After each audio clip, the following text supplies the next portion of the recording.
Hey everybody, welcome to a special episode of DeLorean Tech. And can you believe it? The time has come. We're finally going to see what the new DeLorean is going to look like. So this is really exciting. We've got a bunch of people in the chat right now. I've been reading all your messages here. Thanks a lot, guys, for coming out and showing your support. This is going to be a really awesome panel discussion that we're going to have here in a moment. But before we get started, I really wanted to thank a couple guys. First, Anthony Zamfoti of the DeLorean EVolved Facebook group, who has done an awesome job just setting this thing up. And also Roland Hoffman, who is the president of the DOA. So these two guys have been instrumental in putting together this live stream for us. So if you notice on the screen here, I actually have the DeLorean Owners Association logo blocking the one day. So if I move it out of the way, you can kind of see that. For you guys, it's going to happen here in about 59 minutes. For everybody else, it's going to happen in about a day or so. Okay, so we are going to be joining up with DeLorean Motors Reimagined here in a moment, along with a bunch of other DeLorean owners. We've got Barry Wills going to be coming on as well. We're going to get his reaction to the new car. That's going to be really exciting. You know, I'm looking forward to seeing what Barry has to say about it. We've got a lot of other folks online, DeLorean owners. It's going to be a really cool event here, and I'm really glad that you all have been so supportive. I mean, look at all this. This is great, guys. I really appreciate it. So without further ado, we're going to go ahead and get the stream going here and the panel discussion. Yeah, these comments are awesome. Thanks a lot, guys. This is really great. Hey, guys. So we are ready to kick this off. Oh, and look who's here. Claudia Wells. We've got a special message from Claudia Wells about the new DeLorean. Hello, world. How about a ride, mister? This is Claudia Wells. You know me because I'm Jennifer Parker, and I just saw the time circuits and the flux capacitor was fluxing, and everything is going haywire because guess what? The new DeLorean is on its way. So I wanted to say a special hello to everyone at the DeLorean Motor Company and hello to the world. How excited are you? I know that if you're that much as excited as I am about this new DeLorean, then I don't know, just say 88 1,000 times. I want to ride, mister. That was awesome. Thanks a lot. Thanks a lot, Ron and Roland, for hooking that up. Yes, that was... And hey, and Barry Wills is here. And I see Chris Miles. Hey, Barry. Barry, thanks for getting up extra early in the morning for us, man. Well, and it's great seeing you again. I wouldn't say it's a pleasure, Todd, but it's been a very short night. Great to see you again, Barry. Appreciate you joining, Likewise. Barry. Thank you so much. See you all, yeah. So I see Monica Thompson, I see Chris Miles, I see John Doerr, Ron Ferguson, Nilo Harris, and Roland Hoffman, president of the DOA. So this is awesome. And, again, special thanks to Anthony Zamfoti and Roland Hoffman for pulling this thing together. And I've been really busy at the Star Wars convention, so that, I had no time to really work on this. These two guys pulled this thing together. And Anthony has been really instrumental in really pulling the community together on social media, getting the word out about the DeLorean EVolved, right? And what it's going to look like and what, where we're going to go with it. It's going to be awesome. So we've got a panel here today, and it keeps growing. We've got Troy just joined us. And so I'm going to hand it over to Anthony, and he's going to kind of kick this thing off. All right. Thanks, Todd. Hello, everybody, and welcome to our live stream of the DeLorean reveal. I am your co-host with Todd, as you all know him as DeLorean Tech. I'm Anthony Zamfoti, and I am representing the DeLorean EVolved Facebook group. It's a group we started back in February after the Super Bowl. We got very excited about the new announcement. So a little bit about me. For those that don't know me, I live about 30 miles west of Chicago, Illinois, here in the States. I've been an owner of a 1981 twin-turbo DMC-12 since the early 2019, VIN 1235. I'm also a member of the DeLorean Midwest Connection, which is our Midwest DeLorean Club. Pretty sure some of them are watching tonight too. So hello, club family. When time permits, we get together, we do cruises and meets and stuff. So not only have I been a fan of the DeLorean since I was a kid, I've also been a fan of Back to the Future, Doctor Who. So some of you that may be on live stream tonight know me as DMC Time Lord on Instagram and TikTok. I do various photo shoots and videos, what we call Time Lord adventures with the car.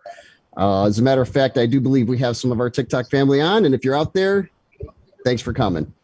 So I really wanted to capture the progress and the news of the DeLorean, the vehicle and the future endeavors of the new company, DeLorean Motors Reimagined. So right after the Super Bowl teaser commercial, I decided to make a Facebook post, a group called DeLorean EVolved. I used this name because it was the hashtag that the company was using, DeLorean EVolved.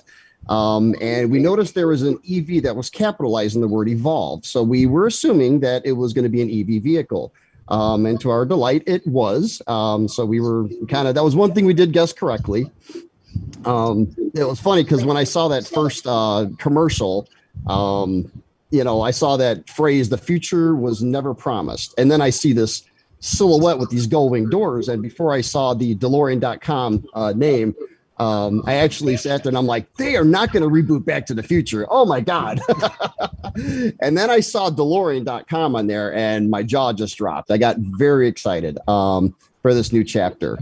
So understandably, the company has probably been very busy with logistics and development, but with the very small bit of information that we have received from the DeLorean company, we decided to use the Facebook group to track everything that was going on. And of course, a little speculative debate about what may be coming. But our primary goal was to kind of squash the rumors and keep to the facts. The DeLorean community, as most of you know, is very active. Though there are many great DeLorean Facebook groups out there, we wanted to have a singular place that we could kind of document and timeline, what the company's doing with this new chapter. I can say since early May, when the announcement for the reveal came out, we've gained a lot of traction in our Facebook group, and we're about 1,200 members right now. So I've noticed a lot of people joining outside of the DeLorean community. So even more important that we have a sub community for the new vehicle and a space to welcome new people into our DeLorean community and help with any questions and, bring them into our family. And it's amazing that, all these years have gone by that we have such a worldwide family that has just grown, and it continues to grow to this day. As we go through the introductions, I do want to extend my gratitude and thanks for everyone who took this evening, or in some cases, very, very early morning, to join us on this panel as a guest for the announcement. Also, I want all of our folks watching on the live stream, thank you all for coming. There is a chat box where you can talk, and if you'd like to throw some questions out there, a little later, we'll do our best to try to answer some of those questions. So with that, we will begin introductions, and we can start with Roland Hoffman, who is our other man of the hour, helping us with all of our technical production assistance here. So go ahead, Roland, take it away. Well, thank you, Anthony, and thank you, Todd, for hosting this. This is going to be one exciting event. Hello, everyone. Roland Hoffman here. I'm the president of the DeLorean Owners Association that we're very, very proud to keep it going. It's a historical icon, and it's been formed since 1983. But what I want to do is I want to introduce to you some of our board members that are on our DeLorean Owners Association. And right now, I like to introduce Mr. Ron Ferguson, and he's been our past president, been involved with the DeLorean Owners Association for a very long time. So Ron, I'd like to bring you up right now. Hello, everybody. Yes, I'm Ronald Ferguson. People know of me for, unfortunately, too many different reasons. But yes, I've had a car since year 2000 with my dad, and he has since passed away, but I still deal with it. And I have been very heavily involved with that car. Some people refer to the fact that my car has been across the United States back and forth at least 10 times on some cross-country car rallies called a Fireball Run. Nonetheless, yes, I've been through that car, every single nut and bolt. And yes, like a lot of people are going to learn, if they haven't learned already, that it's a lot of fun. It's a good community to be in, because everybody likes to help each other. At the same time, keep in mind that there is going to be a hole in your wallet. So continuing on more about me. Yes, I have been involved with the DeLorean Owners Association since year 2000. President, vice president, director of special projects, what have you. And of course, also been involved with the local Southern California DeLorean Club, also since 1983. And they said that's when that club started. And we keep maintaining these clubs as much as very, very versatile. In fact, we actually had 2 events today before I made the mad dash back towards Orange County, California to make sure I could connect to this thing. Let's see, what else? Yeah, people ask me questions about the space program. We can talk about that some other time, but yes, besides the 130 horsepower in the back of the car, I've also dealt with some 500,000 horsepower engines. And aviation wise, yes, I also worked for Boeing, worked for McDonnell Douglas, United Launch Alliance, Hughes Aircraft, and all of those in some way seem to relate going back to the beginning with cars. And so that's why General Motors comes in, and I worked with them for quite a long time. And I can tell you a few stories about why things are either good or bad with them. And of course, I did some research within General Motors about John DeLorean. Interesting stories for later. But enough about me. Let's jump to the next person. Well, thank you very much, Ron. Thank you very much for your introduction, and thank you very much for your long-term involvement with the DeLorean community. We really appreciate it. I'd like to pass over to our Vice President of Activities and Events for the DeLorean Owners Association, and that's the beautiful Monica Thompson. Monica, it's great to see you tonight. All right. Hi, how are you guys doing? So my name is Monica Thompson. I am from Fort Worth, Texas, and I, like Roland said, I am the Vice President of Activities and Events for the DeLorean Association, Owners Association. As you can see, I'm coming from you live in my DeLorean because I, wanted to feel that fun vibe tonight. I actually got my DeLorean about 5 years ago. I think it was 2017, and it has been a dream of mine since I was in my teenage years. I'd always wanted one. So it was a dream come true whenever I was able to actually purchase my car in 2017. And I would not have been able to do that without my grandparents. So I actually named my car after my grandmother. So her name is Lou. And we've just, me and my husband have been working on getting her up to date on a lot of new things. And for the last couple of weeks, and she's running great. And so I'm just really excited. Now, as far as the new DeLorean goes, that is what I'm super excited about tonight, because when I first found out about it, at first I was like, I don't know how I feel. But then as the time goes on, I was so excited because this is going to be a historical thing. This is going to be awesome. It's really going to put the DeLorean name back out there. We are going to definitely have new owners coming out, and it's just going to be a fun time. So I'm really excited, and I'm pretty sure everyone's excited tonight to see the reveal. Very good, Monica. Well, thank you very much for joining us tonight, and it's going to be a very exciting event. Also on our board of directors is our editor of our world famous, world acclaimed DeLorean World Magazine, and that is my friend Robert Prince from Alaska. And yes, he is a proud DeLorean owner. So Robert, it is so great to see you. So great to see you too, Rojo, and everybody else. Thanks so much for having me here. Yes, Rob Prince from Fairbanks, Alaska. Got my DeLorean, 82 DeLorean in 2016. And a year later, I drove it from Michigan to Alaska, and it was an awesome, epic trip. Owning the car has changed my life. It's like being friends with a celebrity. It's so much fun to share it with people up here. Everyone of all ages, all lifestyles just loves to see it.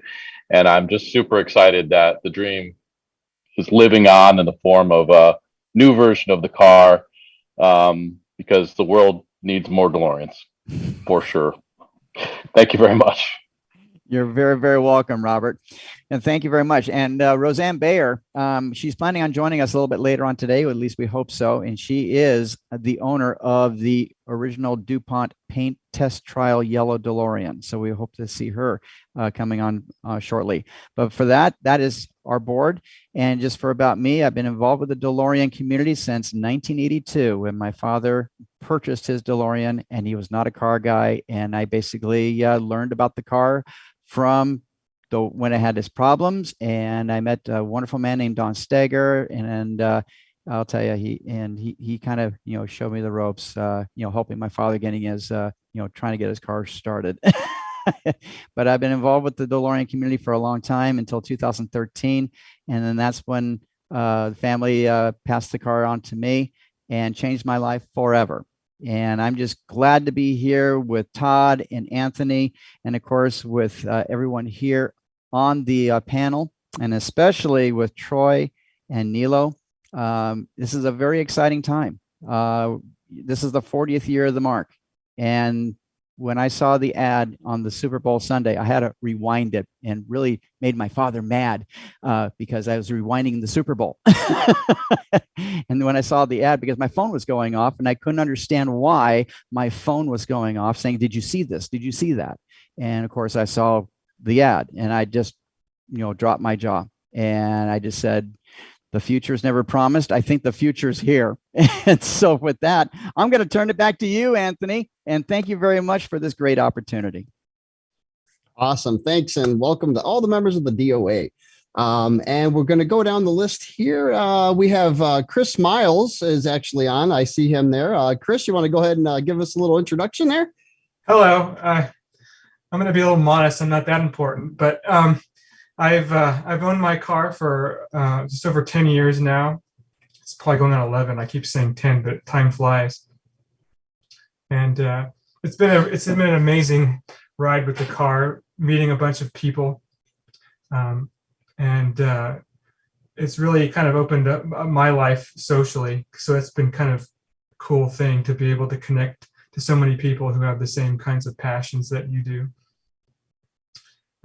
Recently, I've been becoming popular doing work for people, car work, mechanic work, trying to keep the cars on the road, trying my best to help people out when I can. So it's always been fun. We have our tech days and meetups that Todd helps organize. So that's been a real fun thing to have. And we get a lot of people show up.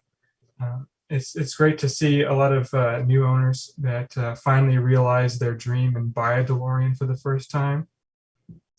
So I have to just be thankful that we have the community we do. We have all of the resources that we have now. It's not like the dark ages when DMC went out of business and we were trying to scramble around. Of course, I wasn't around then, but I think we are all very fortunate to be in a position where we are, where a car that's been out of production for 40 years still has almost every part available you can ever need for it. So thanks, Chris. Appreciate it. And yes, you are right about that. That is one thing I get asked a lot about, is the getting parts for the car stuff. It's readily available. There are still a lot of parts out there, and the cars are kept very well by the community. So All right. Thank you, Chris. Next person we have is John Doerr, who has a very interesting, if you don't know him, a very unique DMC-12, and I'm sure he'll elaborate. So John, please introduce yourself. Hey everybody, thanks Anthony. My name is John Doerr. I'm from Ireland originally, but living in New Jersey now, just outside New York City. I've been in the DeLorean community since before Facebook and all that kind of stuff, going all the way back to what was called the DeLorean mailing list. And if anybody remembers that, but that was probably back in 1995 or so.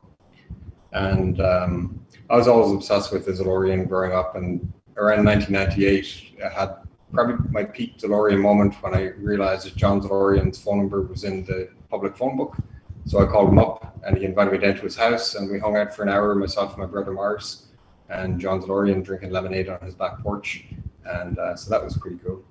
I didn't own a DeLorean at that point, unfortunately. So it was only a couple of years later in 2002 when I bought my first one. So that's 20 years ago this year.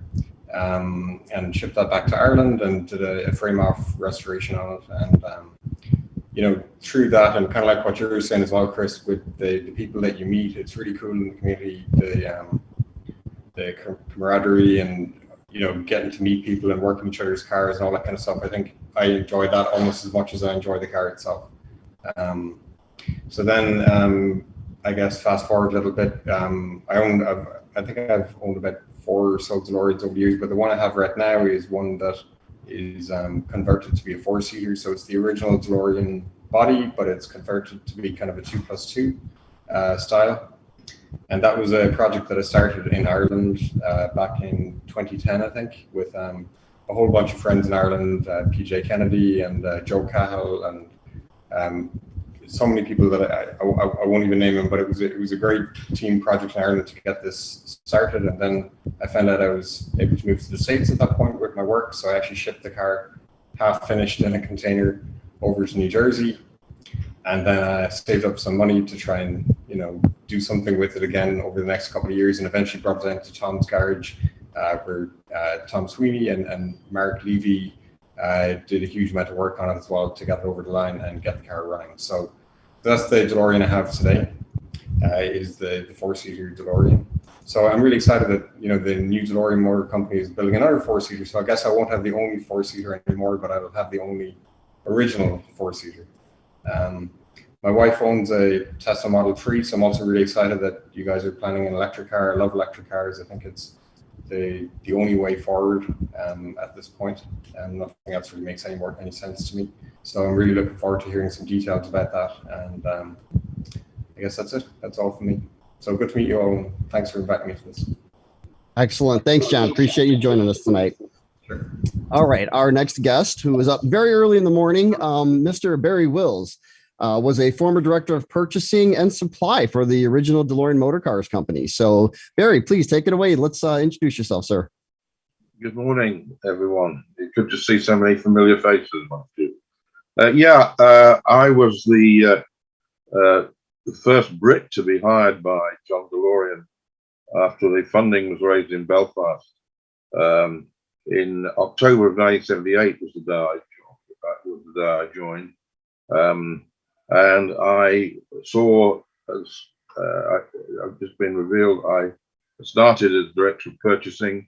I then became director of supply, which encompassed the material control function as well as the original purchasing function. Later in the project, I was appointed director of product development and supply. I had responsibility for overseeing the commencement of the European homologation of the car, which sadly was not completed. My final claim to fame was during receivership. I was appointed the third and final CEO of the company and saw it through the receivership, including a failed attempt at saving the company, known as with Charles Bennington, the first MD of DeLorean, and a guy called Bill Bellamy, who was the managing director of our joint venture company, CP Trim. We were known as the UK Consortium, and that project involved taking over production of the Triumph TR8 2-seater sports car from British Leyland and building it alongside the DeLorean built in lower volumes in Dunmurry. Sadly, for reasons that those of you who read my book, John Z, the DeLorean and Me, will know, a certain Mrs. Thatcher failed to listen properly. She wasn't very good at listening. She was very good at talking, but not very good at listening. And sadly, it was that major mistake that resulted in our project failing. And then, of course, it let John in again with his final attempt, which led to the FBI sting and then the beginning of the end. And by February of 1983, probably still a few years before several of you were born, I handed the keys of the plant over to the auctioneers, and sadly they got on with the auction of the goods of the plant and equipment in the plant. So I've had a varied career before and after that. I've been involved in a number of startup programs, including one 30-foot long bus, called the Leyland National Bus, which is a revolutionary vehicle a car designed like an airplane and built like a car was the slogan, which was a fact as well. And of course, an electric vehicle program. I was doing electric vehicles, guys, before, as I say, before one or two of you were born. So that was a little thing called the Sinclair C5, which had a very checkered history.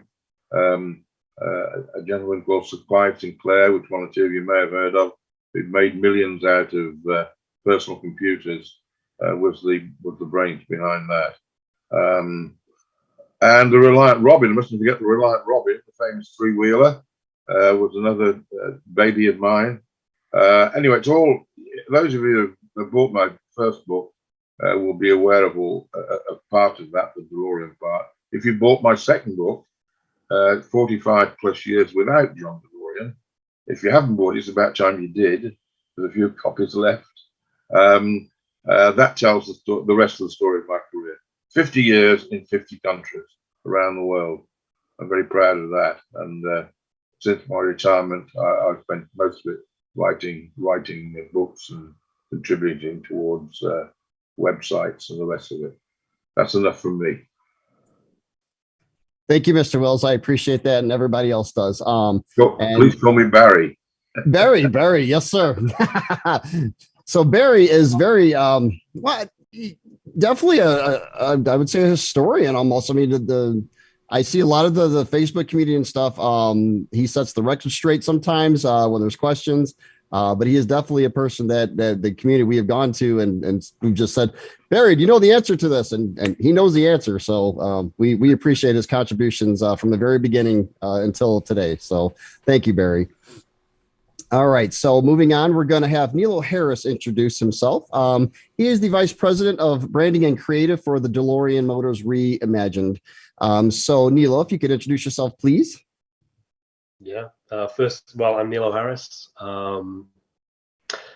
based in Los Angeles presently, but heading down to HQ very soon. I've got the pleasure of kind of supporting the brand at the moment in creative all up until its launch. So very, very humble to be meeting everyone here, and I know everyone listening to the stream. So yeah, that's me. I mean, I've been absolutely humbled to witness and hear the stories of everyone going through this, leading up into it.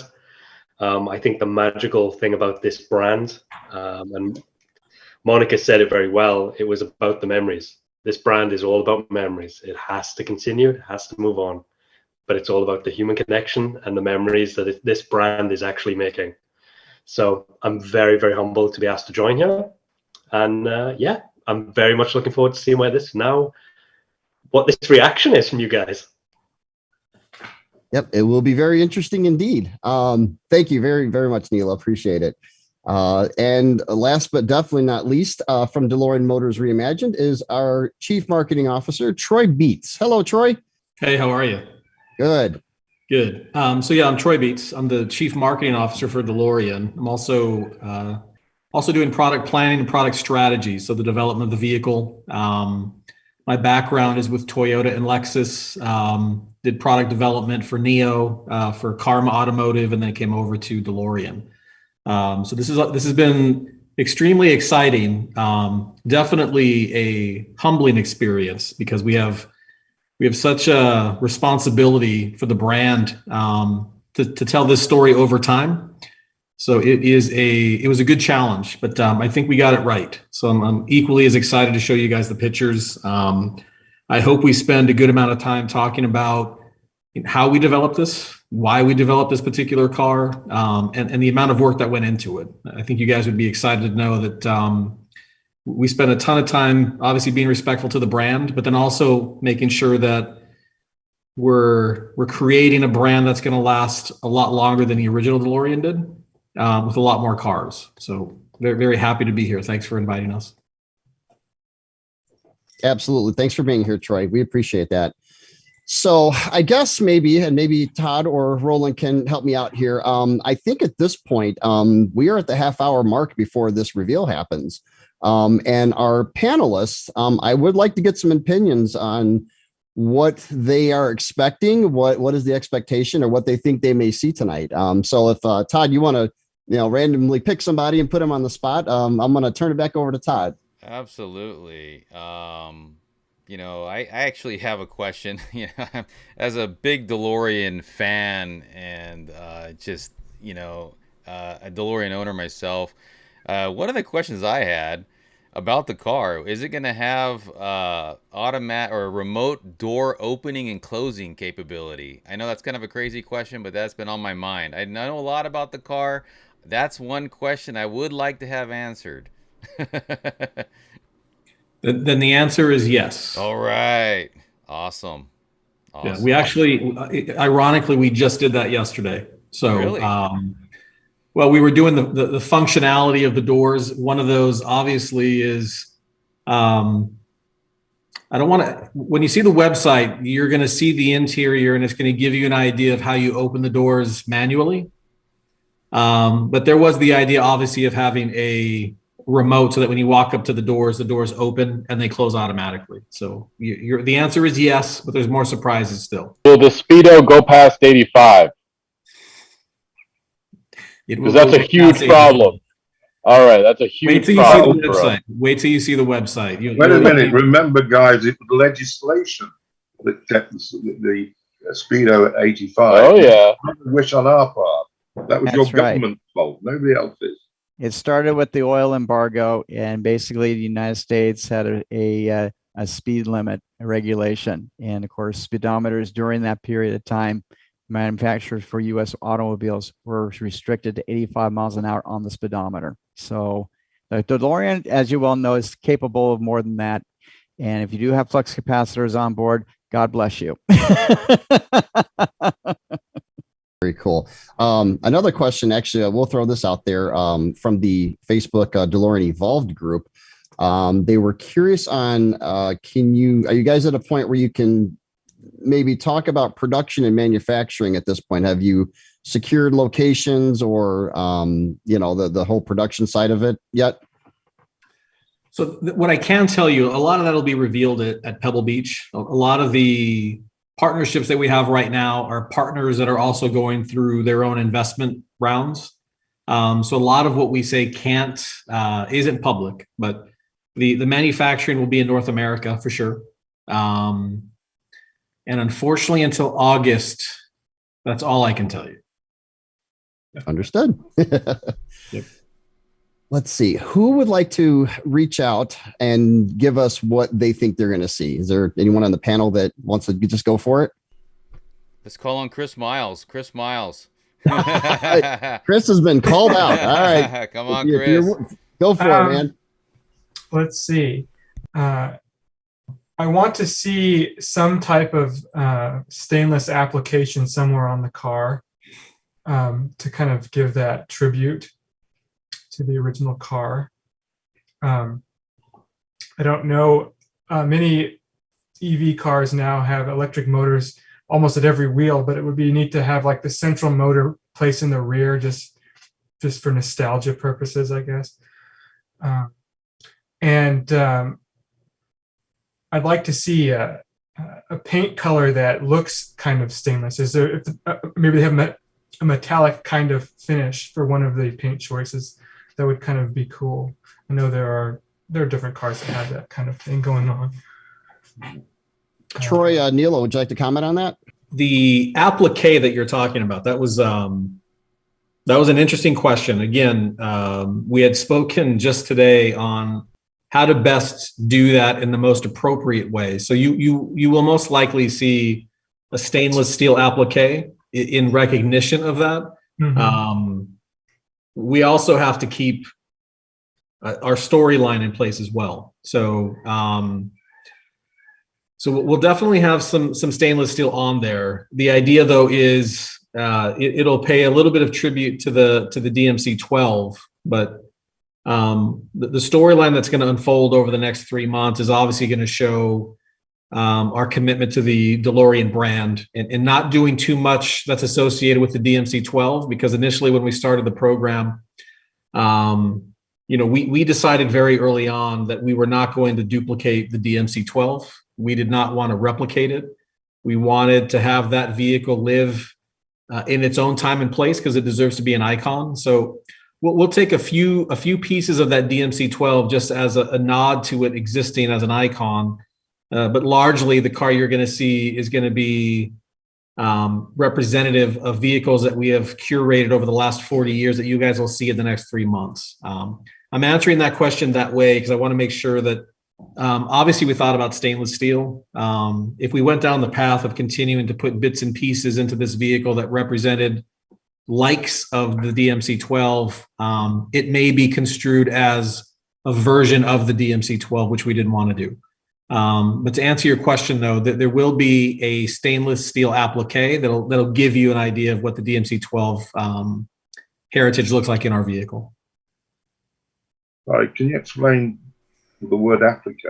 What do you mean by that? If you have a sill plate on the vehicle, the sill plate, the inner sill or the outer sill plate where you step in, you see today, sometimes it's aluminum, sometimes it's okay, a different carbon fiber. This will be a stainless steel applique that when you enter the vehicle, you're entering that threshold, basically. All right. Can I just make a point? I guess I'm the only guy here that knew John DeLorean well and worked with him for nearly 4 years. John, at the very start of the program, when I was given the additional responsibility of overseeing the Lotus engineering program by chairing the regular weekly meetings that saw the car through the development program, John laid down some rules for me. They were very they're much smaller fewer than I thought. He said there were 3 things that were sacrosanct about the DeLorean. One was the rear engine. The second was gull-wing doors, and the third was a stainless steel body. Body skins. So the rest of the car was open to us to change whatever we wanted to, or we felt we needed to. Was more the case. So I'm a little hesitant about whether a DeLorean can be a car that, well, you put the electric motor where you want to, but it would be nice if it was up the rear. Gull-wing doors, I think, are absolutely essential, and I'm a little concerned about the prospect of an absence of stainless steel skins. That's where I start from. I'm a little bit cynical at the moment. Yeah, and I think I'm also grumpy because I got up too early. Yeah, no, I think it's absolutely fair. I think when you see ultimately what we decided very early on again is that if you were in product design and product development and product strategy, especially on the engineering side, as much as you'd want to stay with stainless steel, as much as you'd want to have the engine in the rear, over time, the advances in materials, the advances in technology would drive you. If you stuck to those 3 rules today, you'd be a heavier car. You wouldn't be competitive. You might be overpriced. Those are the things that would naturally happen over time, at least over the last 40 years. You'd have to move past some of the things you were capable of doing 40 years ago and take advantage of the advancements you have today. I will say, though, for you, Barry, I think it's really important for you to see the generational line that we have. To tell the story, I'll just speak directly to you because I think you and I are on the same wavelength. I've been in product strategy, product planning for a long time. For us to come in and say, we're going to do the DMC-12, and then we're going to show you what that would look like 40 years later. We couldn't take one vehicle in one moment in time and then develop it in another moment in time. The contrast would be too wide, and it would look like a novelty. There's really no brain work in doing that. It really is saying, here's the DMC-12 40 years later. This is how it would have advanced. One, we were more focused on the DeLorean brand, not DMC-12 specifically, but how would the DeLorean brand evolve over 40 years? So for us to come up with the vehicle we're going to show you tonight, we actually had to develop 3 other vehicles in 3 different time periods. So we developed a vehicle. You'll see this at Pebble Beach. It's a constructed vehicle from 1990. And we said, what would that next evolution of DeLorean be from the 1980s to the 1990s? And we went through auto shows, car of the year. We went through pop culture, political systems at the time, the economy. We went through every year from 1990 to 1999, gathered all that information, and then said, based on what we know from 1990, what would that vehicle had looked like? So we created that vehicle, which is an extension of the DeLorean brand and the DMC-12. Then we went to the years 2000. So 2000 to 2009, the exact same work went into saying, what would this next evolution of the brand and the vehicle look like? Then we went to the 2010s, same exercise, and came up with another vehicle. All three of those vehicles, along with the DMC-12 and the DMC brand, all of that came into play with the vehicle you're going to see tonight. We had to show this evolution of the vehicle, of the technology over the last 40 years. And the car you're going to see today is based on the vehicle from the 2010s, the 2000s, the 1990s, the 1980s. I think you'd be really interested to see this evolution over time, to see how we got to where we got to. I think we've done a great job storytelling that journey. I'd be upset if I were you if we went from the DMC-12 to 2024 just by saying this is how the car would look 40 years later. I would hold judgment until you see the generational story, because that honestly took a majority of our work. And I think you'll be proud to see why the evolution of the car is what it is. And you'll see that in 17 minutes. And I hope you're happy aesthetically. I hope you're happy.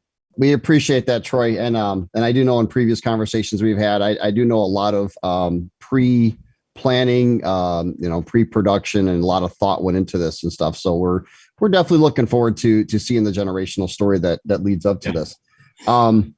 Another question from the Facebook group. They were curious if after Pebble Beach, could we expect one or all the vehicles to be showcased maybe across the country or at different other events afterwards, or up until, the final production days, or if you could kind of give us some info on that. Yeah. I can't give you specific events, but I can tell you what months they're going to be in, and then you can guess which month and what event goes on in that time period. I will tell you, though, which is really exciting, is after Pebble Beach, the vehicle, not an event, but it's actually a big milestone for us as well. Not only are we in the running for Concept Car of the Year, but we're also we're on Motor Trend's cover, and we're on DuPont Registry's cover. And what we're trying to do with Motor Trend is, if you go back to the 1980s or maybe even early 1990s, when you'd have a Motor Trend magazine and you can pull out a poster, we're actually putting out a poster of our vehicle in Motor Trend, which hasn't been done in a while. So we're excited about that. We're going to be in Las Vegas in January, showing a future vehicle and a future powertrain.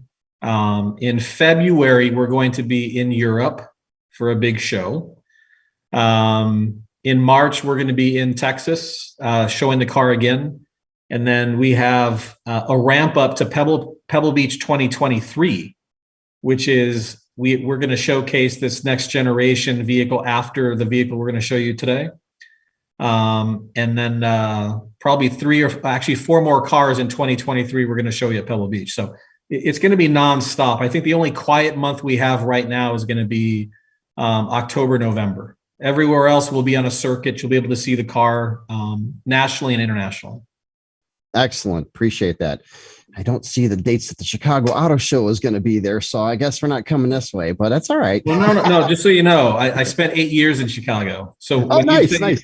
Yeah. So when you say you're 30 miles, I don't know if you're in Naperville or if you're in Aurora or North. Chicago is definitely on our list for sure. Awesome. Excellent. Yeah. Well, I'll be there. I'd actually like to try to be to Pebble Beach if I can as well. So, the powers that be willing, if I can make it, I definitely might see you guys out there this year. So I'm looking forward to that. Can you provide any details on the powertrain? All-wheel drive, front-wheel drive. How many motors? Are you guys at any point you can discuss that yet? You'll see it on the website. Okay. You'll at least see that we're all-wheel drive. Okay. The motors and the specific powertrain, a lot of the content that we have, some of it will be on the website. The other of it, we're waiting until Pebble Beach to kind of show you what it looks like. Ronald, go ahead. I just had this one question, which I just have to ask. I studied John DeLorean a lot, read his book.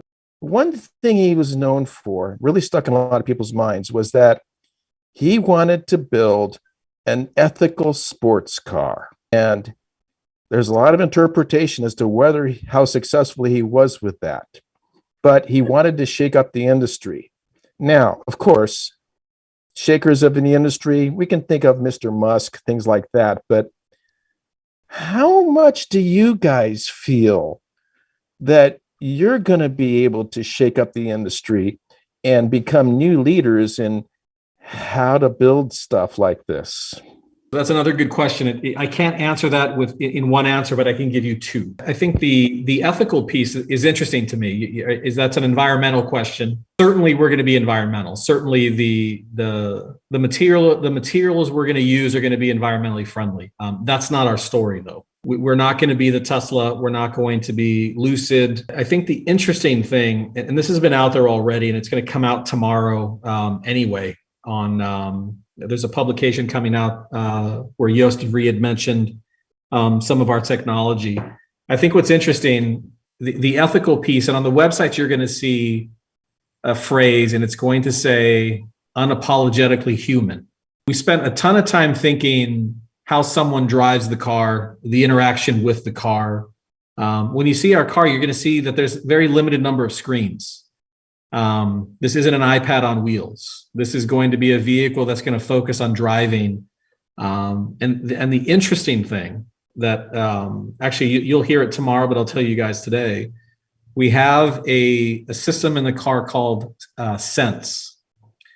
So when you're driving our vehicle, what we wanted you to do was be connected to the road, but we wanted you to be connected in a different way, a human way. So when you say ethical, it's the same way when you see vehicles that have biometrics in it, and they're checking your heart rate and your pulse, and they'll tell you you're pre-diabetic or you're hot or you're sick. Or what we decided to do was to say, we want to be much more connected with people.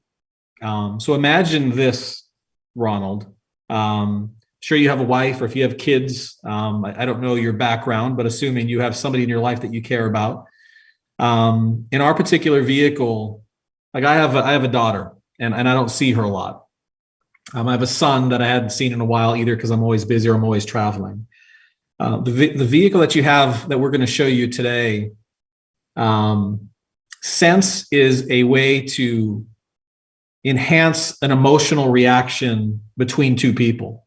So if your daughter is at school and she's in kindergarten, and you're at work and you're driving, and Nilo and I are very good at this because we drove an hour and a half for work every day. If you're sitting in our DeLorean, you can actually feel your daughter or son or spouse's or significant other's heartbeat in the seat live. You can see the sensation, feel the heartbeat in the steering wheel. We've connected the car to a more human level. So the interaction between humans is actually much more important. The ethical piece is to suggest that we're not going to be lost in a metaverse, that the human connection is really the ethical thing we're trying to change. So there's a ton of technology in the car that enhances human interaction, not computer or IA interaction. So we don't want you to think of the car as environmentally friendly, because it is, but the story is that it's more human connected and enhances human emotions between two people that are not near to each other. So you're going to hear news about that in the next month, more specifically, but I hope that answers your question in some way. Question about users. I know another thing John DeLorean was thinking was he wanted a sports car that tall people could fit in. I'm 6'4". It's part of the reason I fell in love with the DeLorean. It was a sports car I could fit into. Yeah. Can someone who's 6'4" fit in this car? We have 100%. someone in the chat, 6'8", that wants to know that question too.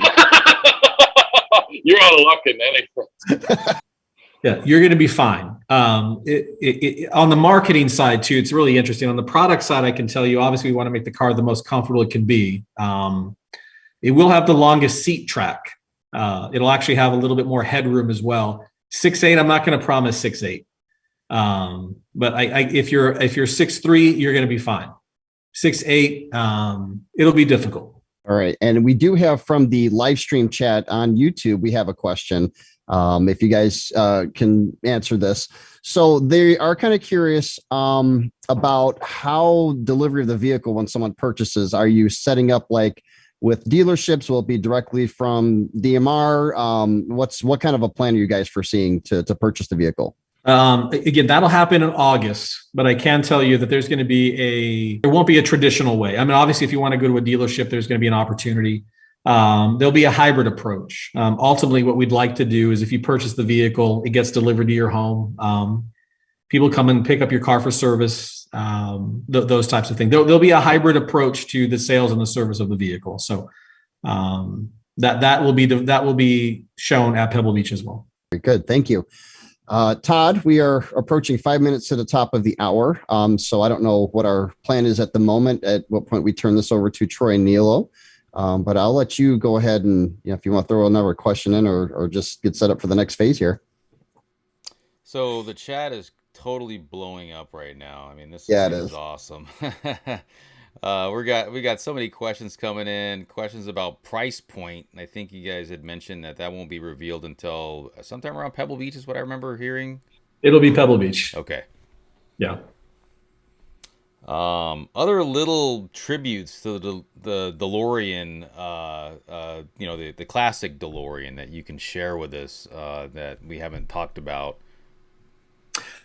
I'll tell you, it's actually really interesting. You'll see this at Pebble Beach too. There's no harm in saying it now because I actually told Ronald, and I think one of the things we wanted to do, if you look at when you see the site and you look at the vehicle, you'll see the center screen and you'll see the driver screen in front. Obviously, they're digital screens, and what we wanted to do was say, what if we could mimic the old center with the hand HVAC and the audio system, and then show the gauges in front. So we've actually recreated the center stack in digital, and then the front cluster mimics the actual cluster of the 1981 DMC-12. The more interesting thing is that if you want to switch from digital and then go back to 1981, your whole system will actually look like a hard unit. You can actually turn the HVAC unit on by just pressing the dial to hot or to cold. It'll actually look like it's turning, but the entire interior will actually look like the 1981, just in digital form. So it's we were really excited about bringing something like that back. Hopefully by July we can actually show you.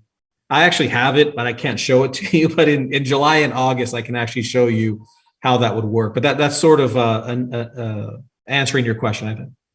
That's awesome. So we got another chat question here from Ethan. His question is, comfort in the interior. Will the interior be fighter cockpit like the original or laid back and roomy? And what is the seat material going to be made of?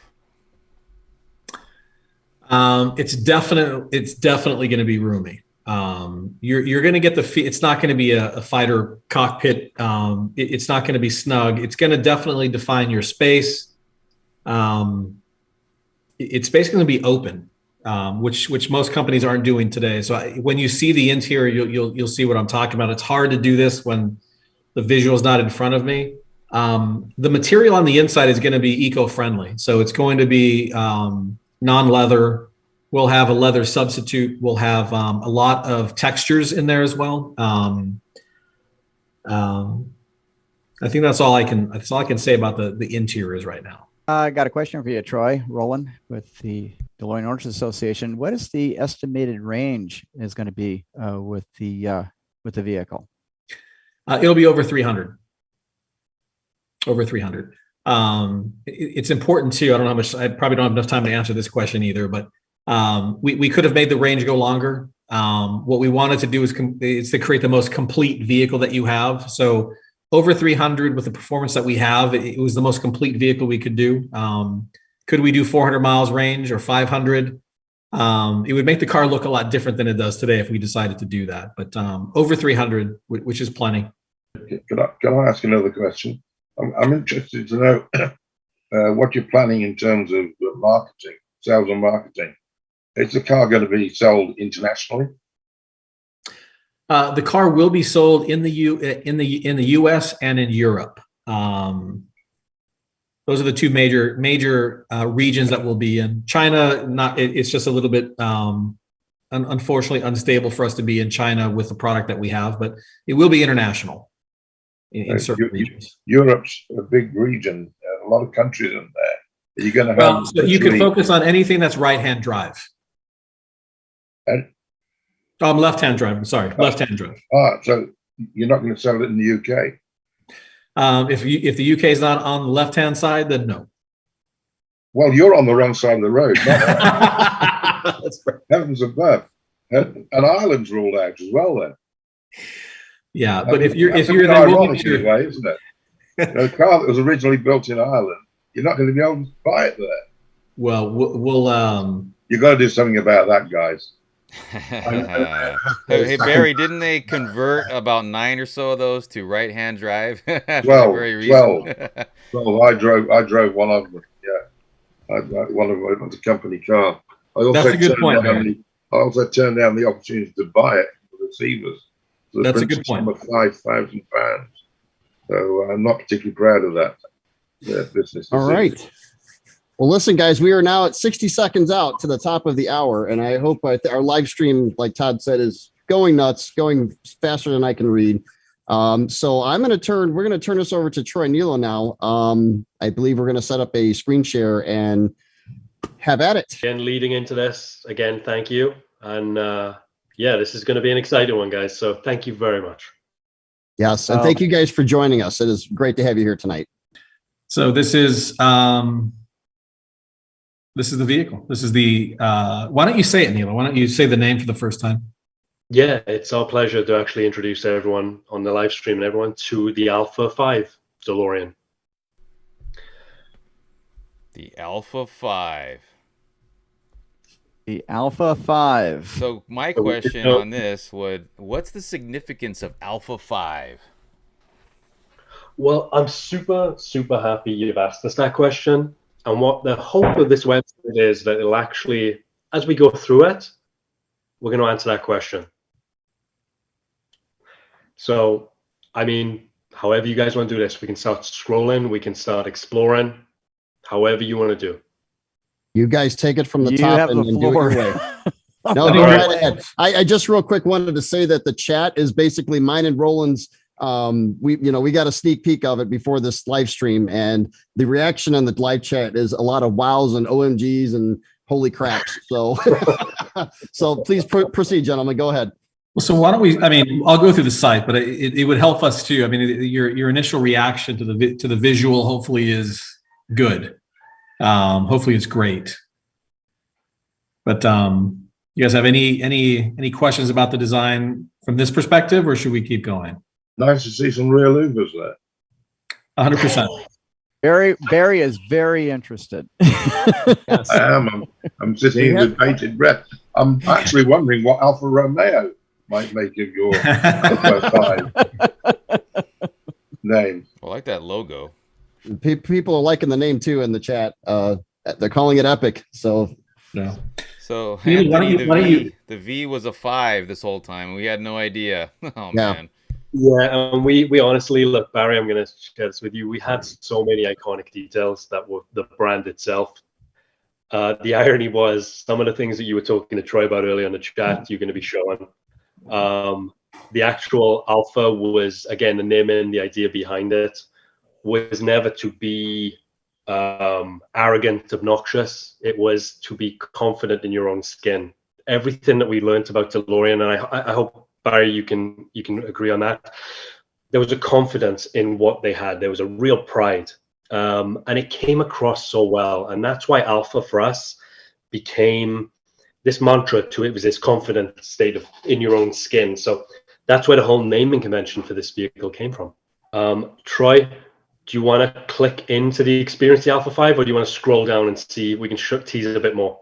Yeah, I don't know. I mean, I've been to this site a million times. I don't know if they just want to see the shock and awe, or we go through. They want pictures, man. You got to get some pictures on the screen. There's that money shot. I have to admit, when I looked at it on Wednesday, I was in shock for 30 seconds, and Troy saw my face, and he was wondering, what am I really thinking about? And the first word or the first phrase I said, "Dang, that's sexy." Just so you know, as we're teasing, we didn't put the doors immediately up front. We wanted you guys to be teased with what that's going to look like, but we'll just keep going. It will come. And then just to what Troy said, then the banner you're going past generationally, we talked about those vehicles. It's going to talk about it, and obviously I'm not going to talk over this beautiful image Troy's about to show, because I think Todd gave a reaction to it. Troy, if you can just do me a favor, click to the left tab there, just to show them. I just want to hover on that one image on the first one. Next one.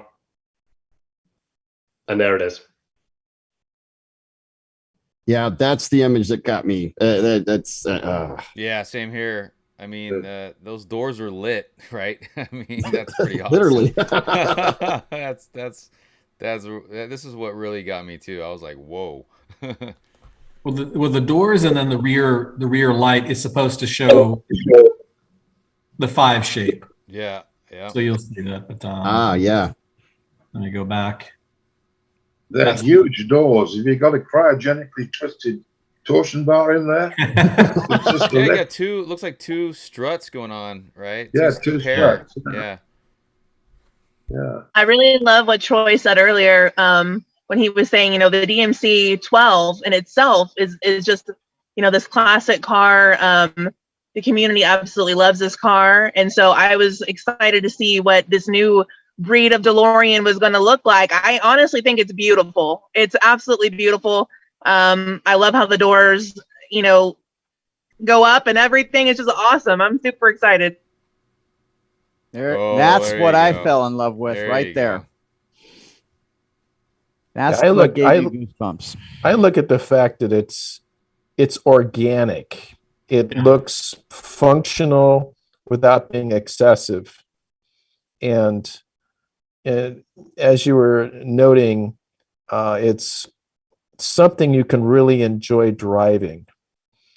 And it's not going to leave anything. It's not going to leave anything to be desired.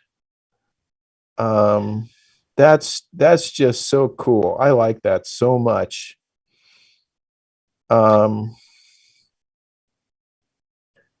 Yeah, well, I mean, this is got to push the reserve button.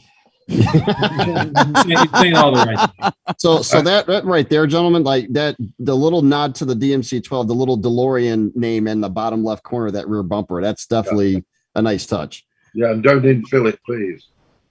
Yeah, and then on the E, you can see that there's a node to a towel design.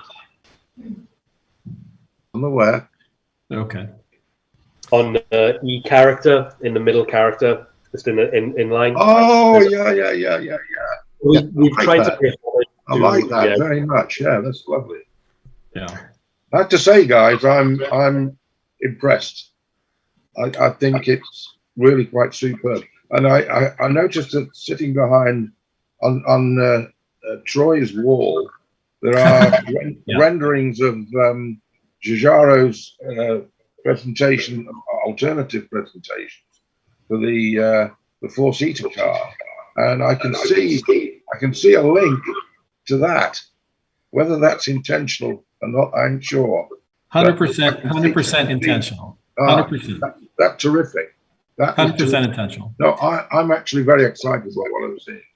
I think we took despite my earlier cynicism. Well, we took it. I'm very impressed. Yeah, so it's interesting you point that picture out, because the we saw a ton of people early on when we showed the teasers, and they said John DeLorean would be rolling over in his grave. He would never be doing that. We actually went back and looked at all of the sketches that happened in between a period where the DMC-12 was already made. There were renderings of a car that was a four-seater. So we actually took that idea and evolved it into what you see today. So there is some foundational truth to everything we're doing. It wasn't made up. It was all intentional. Can I ask another question, just briefly? I know Ital Design have been involved in this exercise.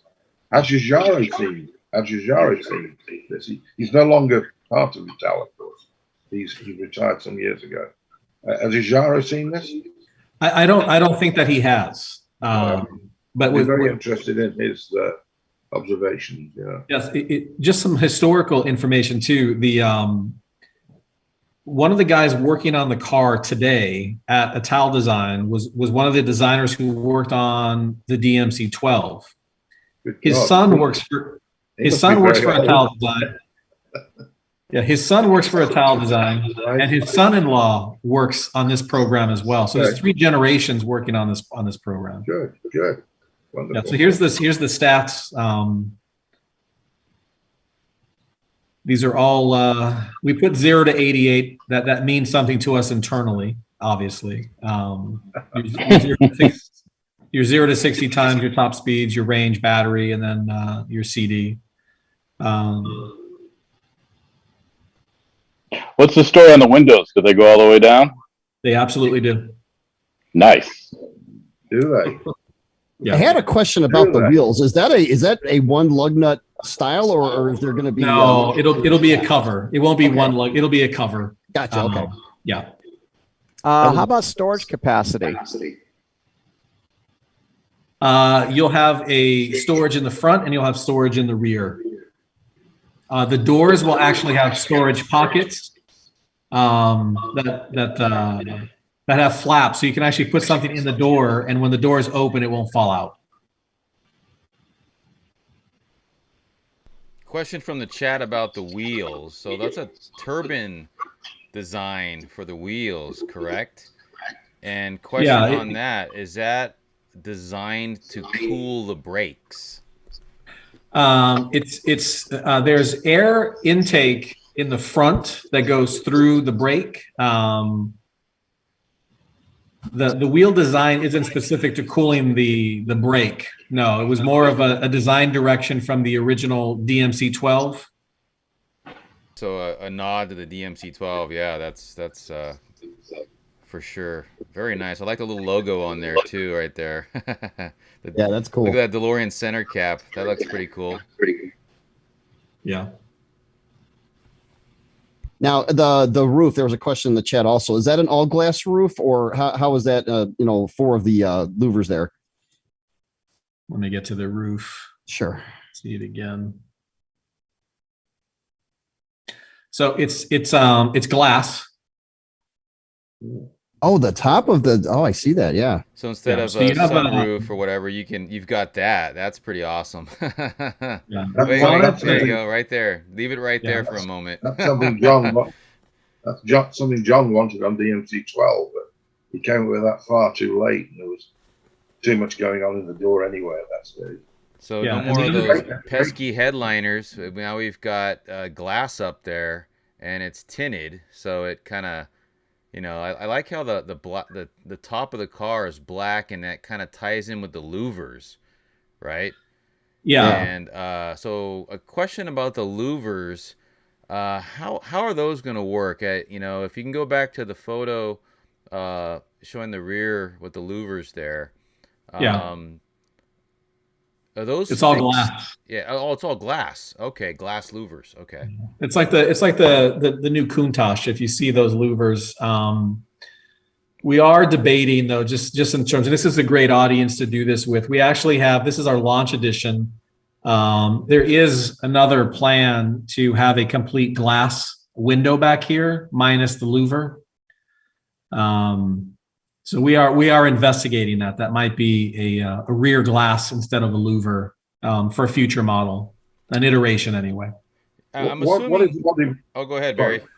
What is the body material? What's the body made? It is aluminum and composite. The doors most likely are the composite is carbon fiber. That's how we're able to open them electronically. The doors are carbon fiber. Yeah. And the rest of the body is, well, I'm going to speak in English, aluminium. Yes, proper English, of course.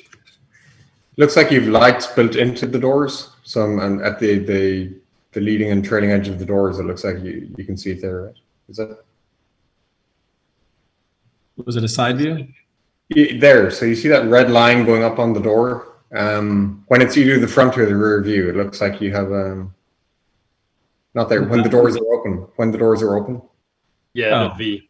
There. Yeah, we call it the heartbeat. So it's the V coming in. It says hello and goodbye when the doors are open.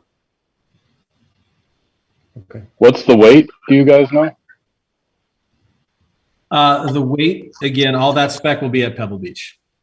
Okay. You guys Question have about the steering wheel. Do you have a shot of it or anything we can see the steering wheel? I remember seeing that. Oh, look at that. Troy, Wow. Troy, if you would like to, you could click on the burger menu. I know. Drop down to Live Experience. I wanted them. Someone had a comment about stainless steel coloring and paint. This is that interpretation. So that is the quote unquote stainless steel option that you can get. Yeah, hold on one second. Where do you want to go, Nilo? If you click on the burger, you click on Experience Alpha5, you're going to get the interior shots that Todd's requesting regarding maybe the steering wheel. Perfect. And in these guys, the nice thing about this is when you get to explore this, you're not only going to experience the exteriors, which Troy is now going through. As you continue to go through this, you're going to see the interiors.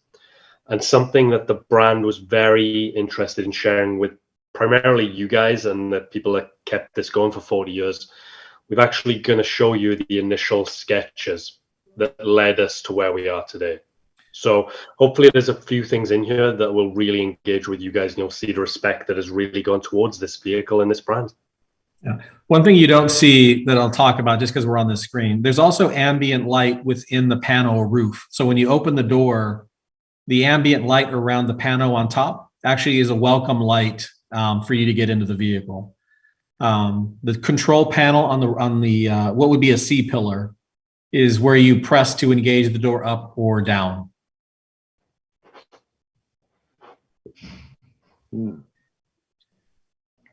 I can see how you can get a single glass dropping door glass. Yeah. There's nothing like the curvature on the side of this car. Right. That was the problem there, of course. Yeah. I will get to the interior, but since we're going through exterior, this is a new version you haven't seen.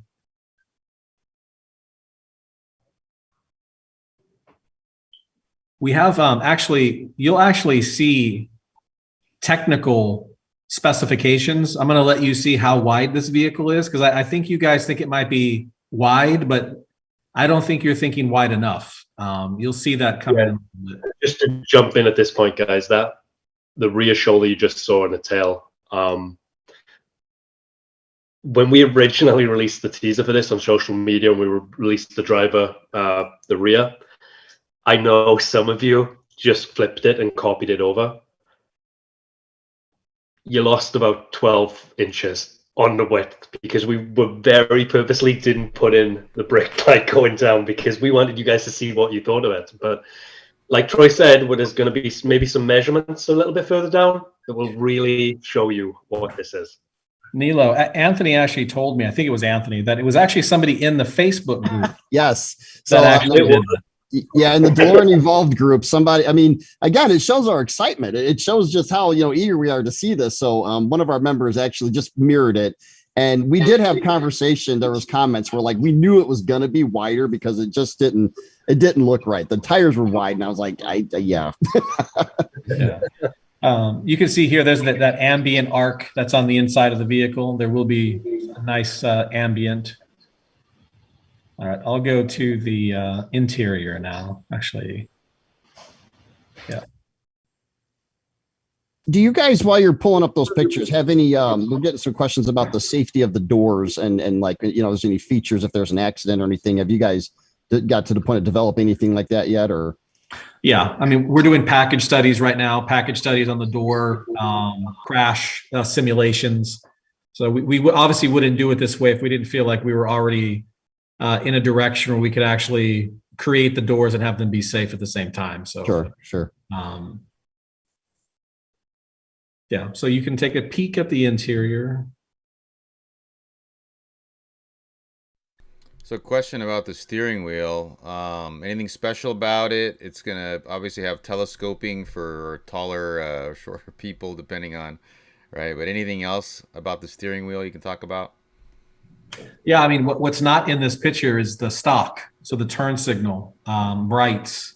It's all integrated in the front and the rear of the steering wheel. So you don't no longer have a turn signal stock. Okay. It's actually integrated in the steering wheel. Oh, so we don't have a horn at the end of the stalk anymore? No. I do see the HVAC temperature control that looks a little reminiscent of the DMC-12 down there. That is actually that is just a visual. That's actually a USB-C connection. We wanted to give you an idea of a throwback. That's actually an Easter egg. I like that. Yeah. Yeah, that's just for the USB-C port. Underneath the tunnel that you see there is a charging pad for your phone. So you just place it underneath and it charges automatically. And are those two cup holders there? Because everyone's asking, does the car have cup holders? I'm sure it does. It has, I hope nobody says 4. It has 3. But those cup holders right there are flat. They actually sink down when you put something in them, and they electronically come up when there's nothing there. Oh, wow. Yeah. Yeah. Troy, there is a little Easter egg about the ignition start. Would you like to tell? I'm hoping that we have a picture. I forgot if we had a picture, but I'll tell you right now. What we also wanted to do was there was a little bit of aviation in this build as well. So what we wanted to do was put the start button. Everything that starts the car would be above you. So by the rear view mirror, you can see we have a start button, we have an emergency button, and we have the door activations above you. So if you want to get out of the car, you toggle the switch above you to open and close the door. To start the car is a start button above you. So everything that starts the car is above you. Everything that controls the car is in front of you. I have always wanted that. Thank you for that. That is Todd, if you don't cool. mind me saying, Todd, the background behind you at the moment, your screen with the DeLorean and the heartbeat logo, which we call it. Yeah. It has multiple meanings for us. The idea was it's this celebration, this joy. It was the heartbeat. It was the restarting of the brand and taking it forward again. It was obviously the iconic gull-wing doors, but ultimately it's the idea that everything above is where you engage. You choose to actually drive. It's that visceral connection between the driver and this vehicle and brand. I absolutely love those seats. Yeah, we fell in love with them the second I mean, everything that we're showing you had 6 other proposals. The doors did, the seats did, the wheels did, the exteriors did. These seats, especially in the Pebble Beach edition, I'll toggle back to that one because those seats are actually pretty incredible. I agree. Those seats are really awesome. Wow. Yeah. And this is the exciting thing. So no one's seen these before. Your group is actually the only one outside of our organization. And some of the people on this call that are with DeLorean haven't seen these either. This was the original interpretation. So when we did our sketches, and we had generational vehicles before this car. So there were 3 other vehicles that we took characteristics from and then did this was the initial very first car we started with. The design proposals were, I'll just give you some feedback too, just since everybody's on the call. A little bit of history for us. Although Ital Design was historically the right partner to be with when we did this relaunch, we were looking at 2 other design houses as well. We wanted to make sure that we were getting the right partners and the right partners who could see the vision that we're trying to do, which is to reimagine what the last 40 years were looking like. We challenged all three design houses. Ital Design was the only one who took the challenge. So they had to go and reinterpret based on the information we gave them what the last 40 years looked like. They ended up getting that bid, obviously. And then we had, I think, 6 other designs we were working with. This is the design that got us to where we are today. So this is the first anyone has ever seen of the first drawing of what Alpha5 was supposed to be. So obviously this is very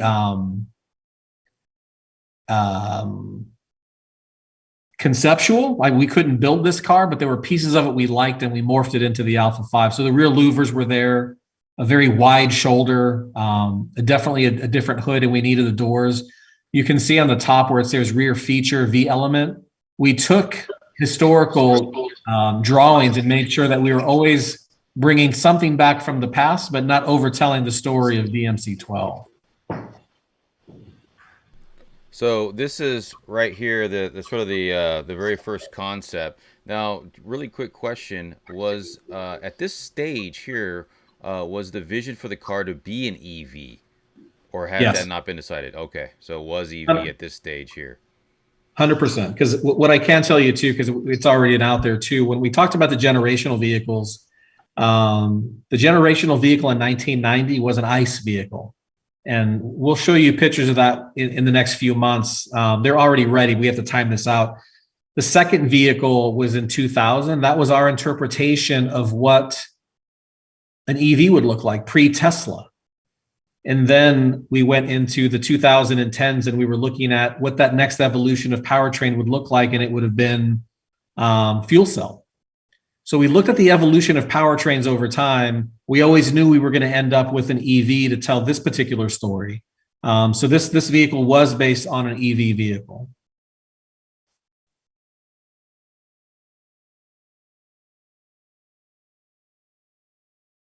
Quick question from the chat: any plans to support 800-volt charging? You have to wait till Pebble Beach. Fair enough. Are you expecting the car to be, like, obviously it's longer, obviously it's wider, but I would expect that the performance is going to involve 50-50 weighting. Is the entire car going to be a little bit taller than the previous car we're familiar with? I can give you an idea. We'll show you the spec, though. It's actually going to be shorter than the Taycan. Okay. And when I say longer, it'll be longer, but it'll also have rear steer. So now that's cool. Yeah, so I mean, you can actually do some crabbing on the road.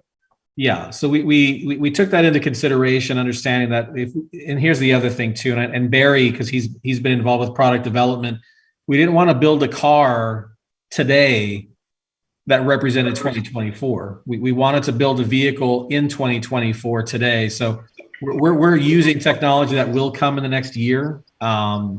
This car will be as up to date on the technology as it can. The rear steer was one of those elements we absolutely needed. So. So, question from the chat: we get one of these cars, can regular mechanics work on them, or are they going to be dealer only maintenance? Can I take it to DMC California? Well, Huntington Beach will, Houston will. It's like any other EV vehicle. If you have a BMW i8 or a Tesla, there's shops out there that do EV maintenance. Obviously, we'd prefer you to use one of our vendors to support maintaining this vehicle. But just like any other independent EV shop, they'd have to be trained and certified to work on this particular vehicle. But I don't see that being a huge issue. But with our service plan that we have, with the partners we have in place, service will be taken care of. But I wouldn't venture to say that we'd have somebody else work on this car other than a DeLorean certified shop. What about self-driving features? It's It's a good question. This particular vehicle is designed to drive. For you to drive the vehicle, if you're looking at an ADAS or a level 2 autonomy, maybe level 2 plus, but this car is to be driven and for you to enjoy the drive. We'll obviously have a vision for autonomy later, but this particular vehicle is to be driven by a human for you to interact with the road, interact with the car. So there'll be light autonomy, but not full autonomous. Are you planning any versions like a convertible version of this? Or is it just the Gullwing? Did you say convertible? Yeah.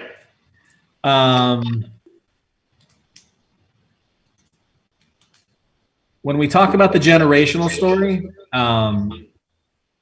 the potential for a convertible is definitely there.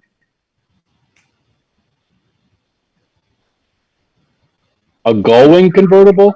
I'm having difficulty putting that together. I guess no. Instead of the Gullwing, so I was wondering if there'd be also an option of like a regular doored. Yeah, I'd love to show you. Nilo, talk about the 1990 car, because I don't want to take up most of this time, but there is a reference to what he's asking for in 1990. Yeah. No. To your question, yeah, we definitely have to put in milestones to get us to where we were today. And I think some of the designs that were orchestrated or crafted and curated definitely would have explored the idea of a convertible or Targa-esque. There was definitely exercises. So I don't want to give away too much, because the 90s will be the first vehicle we actually share with you guys. And I really don't want to spoil it for you. I know. It's I can tell you too, just the generational vehicles, and I'll say it again, they represent DNA that allows us to create those vehicles in the future. So we have something to pull from. The 1990s vehicle, I think, is going to answer your question once you see it, and it actually supports us doing it within the next 5 years. So have you actually built physical representations of these generational vehicles? Yes. Like, are they mock-ups or are they driving? Did you? They're full-size vehicles that you'll see at Pebble Beach. Okay. So in the 1990s one, for example, did you put a 1990s gas engine in it, or is it just a car that you push just to represent the shape? It was the design of that vehicle was designed with the intent of it having an ICE engine in it. Right. The model that we have is a model. It doesn't have an engine in it, but the design and the interpretation was ICE in the 1990s. Mm-hmm. Cool.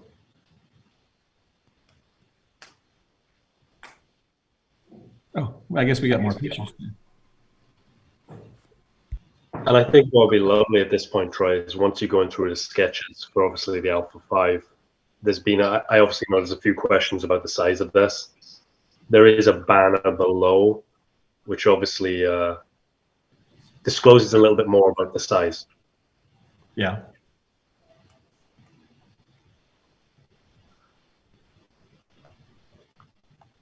That's pretty wild right there. Yeah. But here's an interesting question, because us DeLorean owners, we're very familiar with tow trucks. And in regards to clearances, will that be a problem? Will there be a feature where the vehicle needs to be raised up so it can be cleared into, let's say, a flatbed tow truck or something like that if it needs to be serviced? I mean, these are literally going to be flatbed only. We're right now we're doing the packaging study right now and theoretical load testing. But right now this would be obviously flatbedded vehicle. It's not going to be as low to the ground as you would imagine, though. Would the suspension be adjustable? In other words, you get 100%.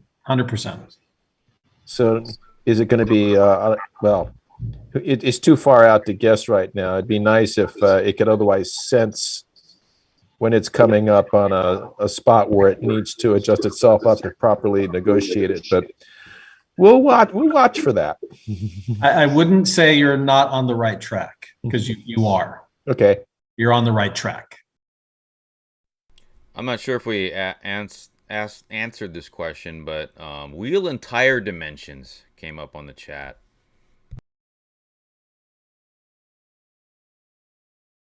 Those are they're still uncertain as we're still negotiating the range. Right now, I would assume the package study right now has 20-inch wheels with the 21-inch wheel option. Ooh. Can you talk at all about your thought why you went with all the same size wheels instead of having the larger wheels in the back? No, they're not all the same size. I'm trying. They are. I'm trying to skate by your question. The rears will be a different size than the front will be. In terms of diameter or width, or both? Both. Oh, wow. You have an idea for spares? No spare. Because that's a problem we have. You know. I know. Run flat. Run flats. Yeah. There you go. Yeah, you'll have a run flat. Again, these are just these were when you see 1, 2, 3, 4. These were the options that we were going with to kind of figure out where the design was going to go. Again, looking at the old DMC-12, understanding what we needed to bring in to hint at that old DNA. Obviously, we took a lot of that those cues and put them into the vehicle. These again were a lot of the design strategy to get where we are. Nilo, you said there was something underneath? Yeah, if you just want to scroll down a little bit, Troy, it'll just show the actual size of the vehicle, the dimensions. There we go.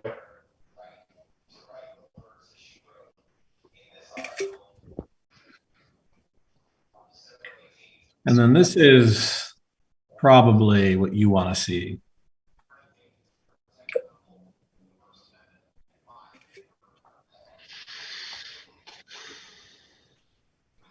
Have you done any tests? Oh, go ahead. Have you done any tests with sound? Because I know one of the issues I heard with the Nissan Leaf was the car is so quiet that you hear wind noise, particularly more than you would in an ICE engine. Have you any thoughts on how it's going to sound while you're driving, or what that's going to be like? So we're working with an audio partner right now that we'll announce at Pebble Beach, but the noise cancellation will be advanced noise cancellation.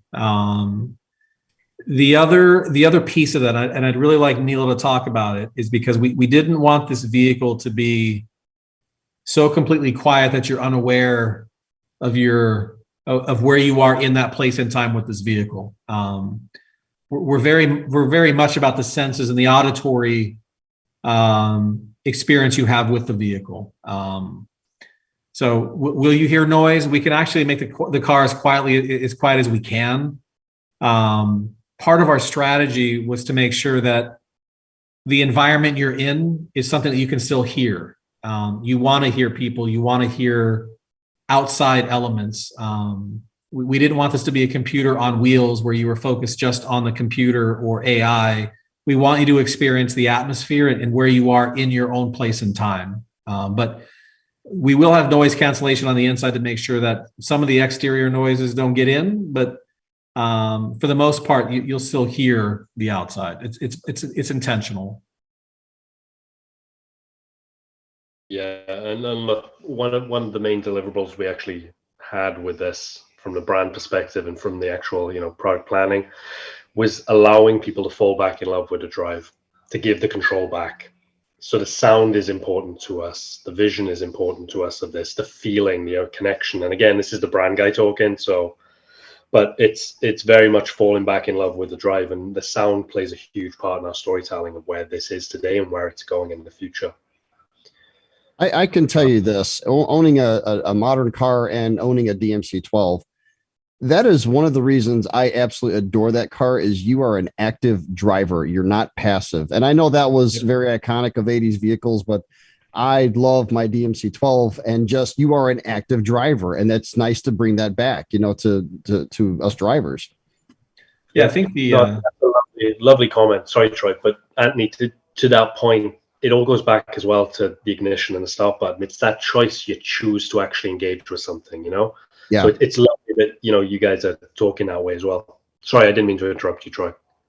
No, I think I just want to expand on the visceralness, because when you get to EV and you get to where Tesla is and Lucid is, you know, you don't have an engine sound anymore, and the visceralness of hearing it start, or hearing or seeing or feeling some vibration in the steering wheel. I used to work at Lexus for a long time, and the NVH, they had these steering wheel tests to make sure you didn't feel anything in the steering wheel while the car was on. And it's almost the opposite of this particular car. We want you to feel something when you're driving this vehicle. You want to get some feedback from the car that it exists and that you exist. Oh yeah. At that same moment. And I think that's really what we were trying to go for with this particular car. So you will have some sensation that you're in a vehicle. Excellent. Yeah, because I mean, you know, again, with the older cars, you hit a little bump in the road and that wheel moves on you. You know what I mean? You feel it. You know when you're running over something, even if it's a small little pebble or something. But yeah, excellent. I'm so happy to hear that.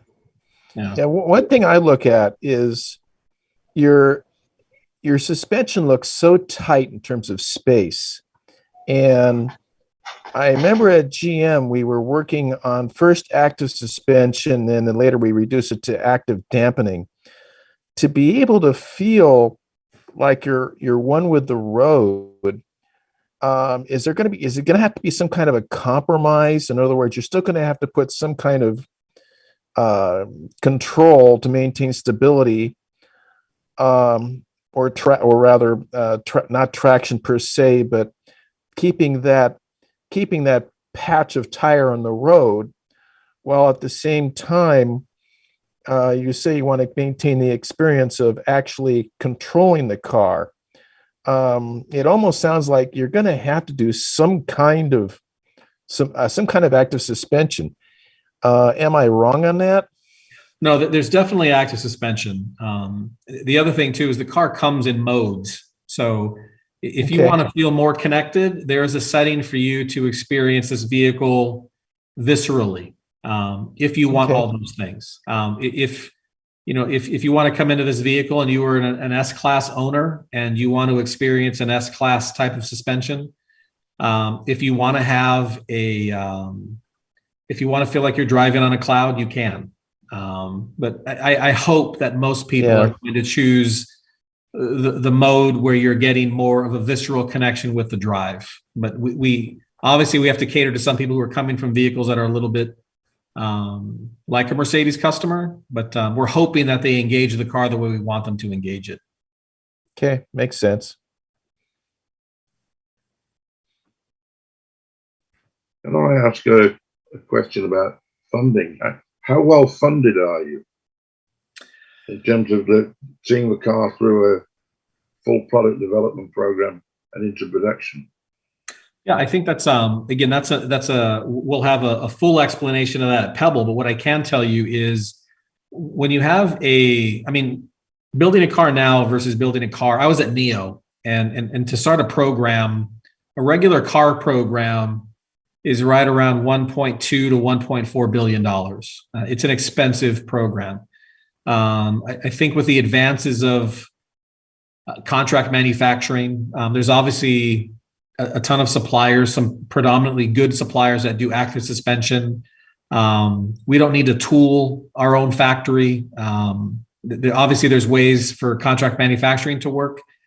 We don't build our own seats. There are motor suppliers.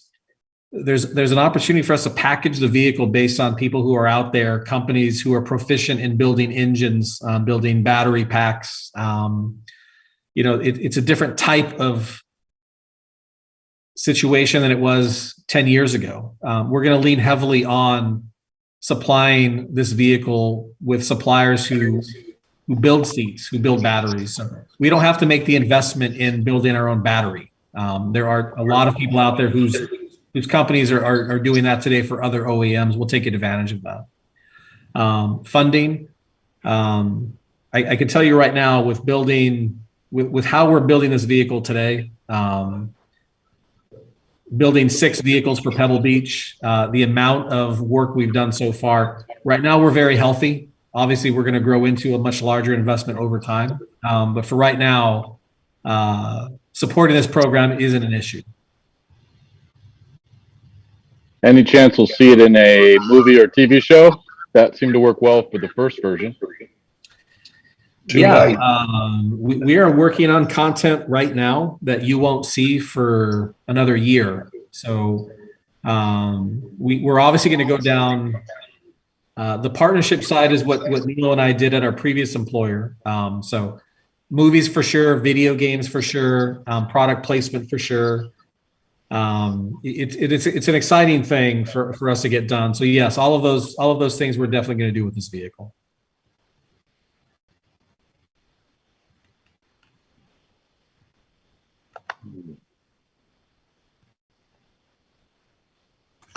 What kind of volume are you looking at producing per year for this vehicle?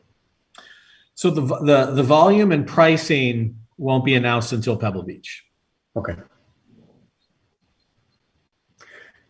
On that shot just there, I was wondering this earlier, but it looks like there's a couple of openings. Or I don't know how to say this, but I'm trying to figure out which bit goes up when the trunk opens. There, you know? Yeah, one of them is an active rear spoiler. Oh, okay, that's what I'm seeing above DeLorean, the silver piece above DeLorean. Yeah, active rear spoiler. Okay, so the whole, and that would come up with it as well, presumably then. So yes, yeah. And John, there's actually a nice visual on the launch edition color further in. When you explore the site on your own, there's a lovely visual of the doors up and the spoiler up. It really is a compelling visual. Cool. Do you have a startup sound for it that you'll ever share with us? We're actually working with a sound engineering company right now for a unique DeLorean startup, and actually for pedestrian protection as well and exterior sound. So we're still investigating that, but that should be in the vehicle by Pebble Beach. You have to have the option for a PRV 2.8 liter V6 external sound. Well, it's interesting that you say that. It's interesting that you say that. So let's go to where are they?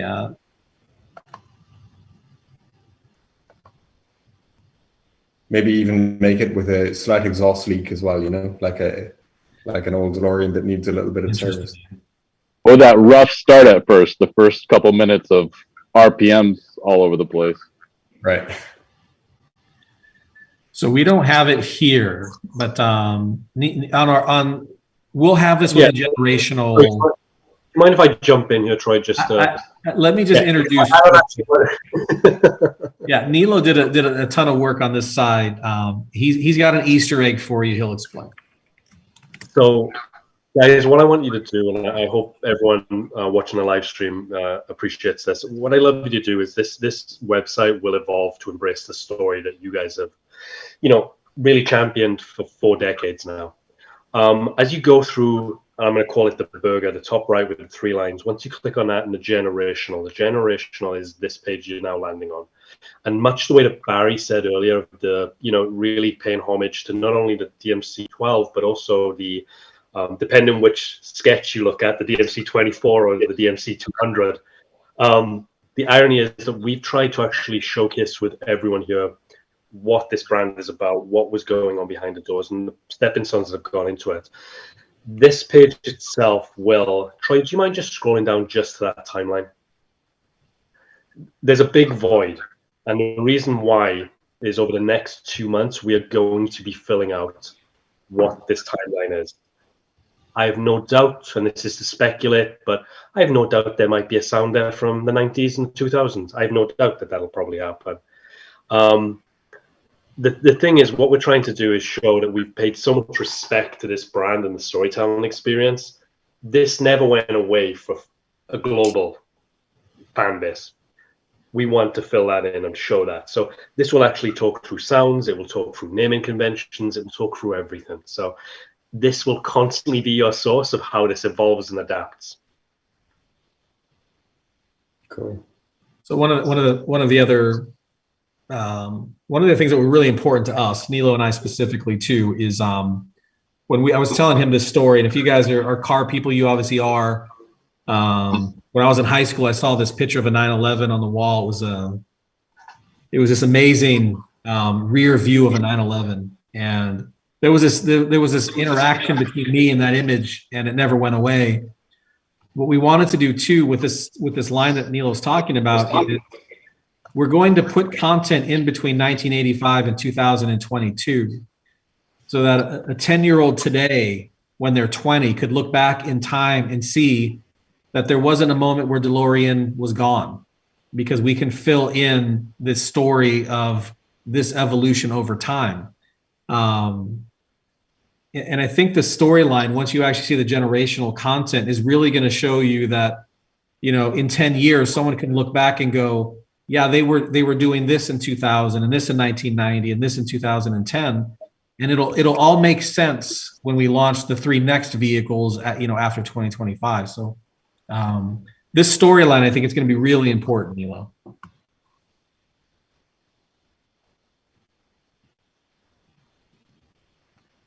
Yeah, and look, you're going to notice this. Troy, would you mind just navigating to the main menu, clicking the DeLorean logo mark, please? So as you guys go through the website over the next few days, weeks, months, you're going to find out that obviously the top banner is the Alpha5. The second one explores the Alpha5 itself and what it stands for. The third banner down in the main menu, you can reserve and talk about all that good stuff. The fourth banner will actually show you. Troy, can you scroll down just 4 banners, please? It'll talk a little bit more about that generational concept. So there, just where we are, we're disclosing some logo marks for the 2, 3, and 4. So I think you guys up until Pebble Beach are going to have some fantastic content that you guys have been craving. And I think you're going to see a real respect of what you guys love and embraced, and how we've tried to reimagine and take learnings, bring them into a modern arena. So it's going to be fun for you guys. Yeah, Roland, that's the interior I was talking about for the Pebble Beach one. That's beautiful. That was. So the car at Pebble Beach, what color is it going to be? Do we know That's yet? Color. Well, that's this color. This color, the that red. color. All right, that looks amazing. Yeah, it's gonna pop nice.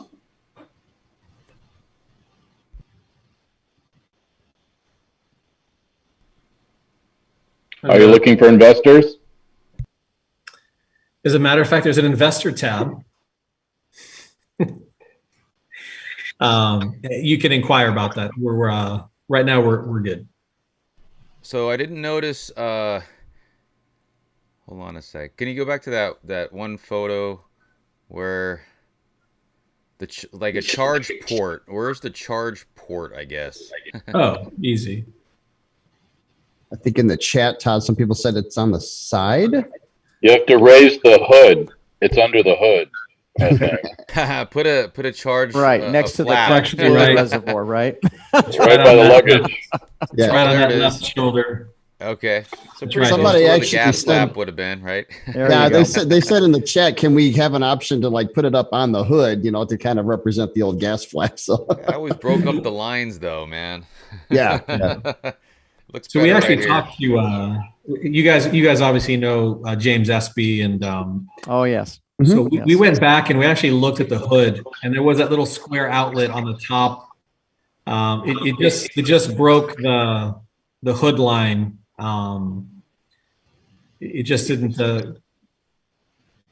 aesthetically, it didn't look good. So this was the best representation we could for the charge door. And honestly, us owners are the only ones that would probably really get that. So Yeah. yeah. They got rid of it anyway.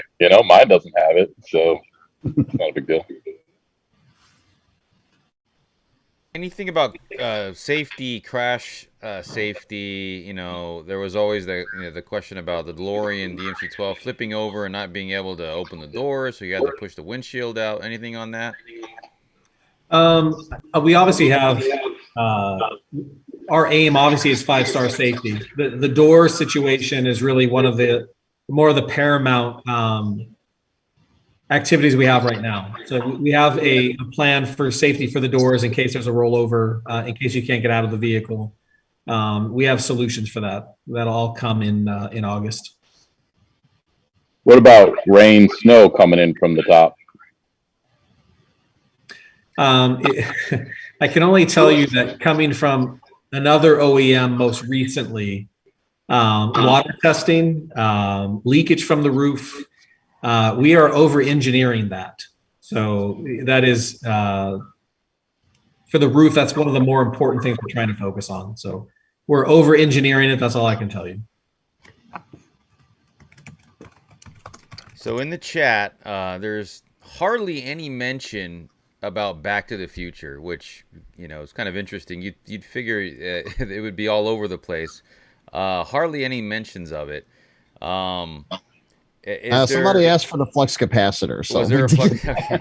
But is there anything about the car, any plans, any sort of nod or a tribute or anything to Back to the Future? No. A majority of the reason is that when you do a story this complex, and when we're trying to create a car company, and the initiative for us at the very beginning was that if this is going to be a significant car and we're going to be a significant OEM in this business, longevity is the proof for us. We want to be a 100-year company. Back to the Future, we want to make sure that being DeLorean, we're not a novelty. Certainly Back to the Future has a significant presence on DMC-12, but we want to make sure that DeLorean and the DMC-12 brand is much bigger than that, which is why we created a history so significant that's really what we want to be known for. We understand Back to the Future is significant, but we almost feel from the very beginning that particular movement, although obviously it's fantastic for DeLorean, that particular movement, we didn't want to be bigger than the brand. We want to make sure that what we're building, that DeLorean, the name itself is the brand, and the vehicles are also a representation of the brand. We didn't want to go back to a time where Back to the Future where it was a very much part of what DeLorean was. When you look at the storyline, John DeLorean, the products, the designers, that really is the brand. Back to the Future was a very significant moment in time. But for us, the brand moving forward, the designs, the vehicles, the brand, that really is what's going to carry us. So we left Back to the Future in its own moment in time. We're creating our own moments in time, and it might be something as significant as a franchise, but in this particular situation, we wanted to focus on the brand of DeLorean and not necessarily Back to the Future. What about cameras? Oh, sorry. No. And with that, I'm really sorry to interrupt, but with that in mind, what Troy just said, the thing that we isolated and we really pulled out from John and from, the DMC-12 was there were three pillars, and it was this rebellious, iconic design and what it meant, and that's what we felt the attitude was. No, there was movie franchises that built on the product. Ultimately, that brand importance of rebellious, iconic, and design are the building blocks that have really allowed us to keep this brand. You guys know this better than anyone. Keep the brand alive and moving forward to where we are today. So, yeah, I didn't mean to interrupt whoever asked that question, but that was kind of the three pillars. No, I would dovetail off that too, in that I know John DeLorean wanted a car that would last a while. So have you all thought about, is this car going to last 20 years? From a sales side, we want you to keep buying these cars, every 5 years. Right. But I think that's I think we're focusing more. Obviously, the car's not going to last. It'll last a long time, but the intent is to create the safest vehicle, the most over-engineered vehicle. One of the things that we constantly look at are gap lines. Everywhere we go, in my previous jobs with Lexus, the engineering side of the vehicle was important. The gap lines were important. The fit and finish was important. I think we're overemphasizing craftsmanship that should organically lead to a vehicle lasting longer. The intent obviously is just for safety, craftsmanship, and engineering. So it should last as long as you want it to last. We're going to over-engineer it to do that, but we're not going to say, you obviously you can keep it for as long as you want. And then back to my question about cameras. Do you know if there will be cameras for backing up and that kind of stuff? Front cameras, front, rear, 360 cameras to make sure that you know where you are on every angle. Obviously, we need to have some of those for the doors to make sure that we can open them and that they're not going to hit anything. But the cameras will definitely be in the vehicle. Thanks. I got a very interesting question because obviously with the DeLorean Owners Association, we're like a family, and of course the DeLorean community is like a family. Now the DeLorean name is a family name. Has there been any contact with the family itself in regards to the support of the vehicle? Not that I've had. I mean, that's a fantastic question for Joost de Vries, our CEO. And he's obviously dialed in with Stephen Wynn and the Wynn family, working with him specifically. And I think he can answer that question. I couldn't. I haven't had any contact with the DeLorean family. Most of it has obviously been with Stephen Wynn, who's been sort of the caretaker for this brand. Yeah, I think that's just Stephen Wynn. So I did notice another nod. I don't know if we talked about it earlier, but on the, I guess what we would call side skirts right there, there is also a sort of a DeLorean logo, and that was from the optional side skirts on the DMC-12. Is that where you kind of got the idea to put that? 100%. And I'm really, really happy you picked that up. Yep. It was, it's understated, but sort of overstated at the same time. It's a reason why it's not colored. It's a reason why it sits in that space for you to see. But it's another, yeah, like Nilo said, it's good that you saw that. There are bits and pieces, Easter eggs in here that you can see. Yeah, you like the fact that you, Barry, yeah, I was going to talk to Barry. yeah, and that I'm hoping you can ask that question to Barry. So Barry might like the fact that the lettering is so thin that you can't fit the stainless letters in there. I'm really hoping that's not going to do. I just detest the bling, as I call it, of the highlighted lettering on the car, particularly the rear. It's not what Giugiaro intended. Giugiaro was all about subtlety and just the sort of point you were making, Troy. And that subtlety, I think, is very important. I was a lost voice towards the end because as the company grew, Bennington and I got that, were more and more people providing input, and we finished up getting outvoted in that respect. But I think the more, I love the clean lines, I love the subtlety of the lettering and the rest. I love the fact that you've got this beautifully modernized version of the rear louver incorporated. I'm terrified about the opening of the doors and the weight of the doors and the cryogenically twisted torsion bar was there for a reason. That provided the lift. It wasn't the struts that provided the lift. It was the torsion bar. I just hope you've got the engineering skills to ensure that the weight of the door is accommodated in the lift. Yeah, and I'm really impressed, guys, with what you've seen. I described myself as a cynic at the start, and that was deliberate because I was very cautious about what you were attempting to do, but I'm very impressed by what I've seen. Congratulations! Yeah, I think that's. I think John would have loved it, brother. I think that's probably the most significant. I mean, I'm getting goosebumps just because you said that, because we could have done this a very cheap way, and we could have easily had just went from one moment in time to the next. But the amount of hours that went into trying to do this respectfully, and like you said, Barry, it's putting the logo in there, but it's understated, but you can see it. We tried to be respectful of the brand and the history over time. And you saying those things is just validation that, in some small way, at least we tried to do it as the best way we could, in the most respectful way we could. And I think we did. But hearing it from you is profound. I mean, I don't know what you think, Nilo, but I think that's a big testament for us, I think. No, it's honestly,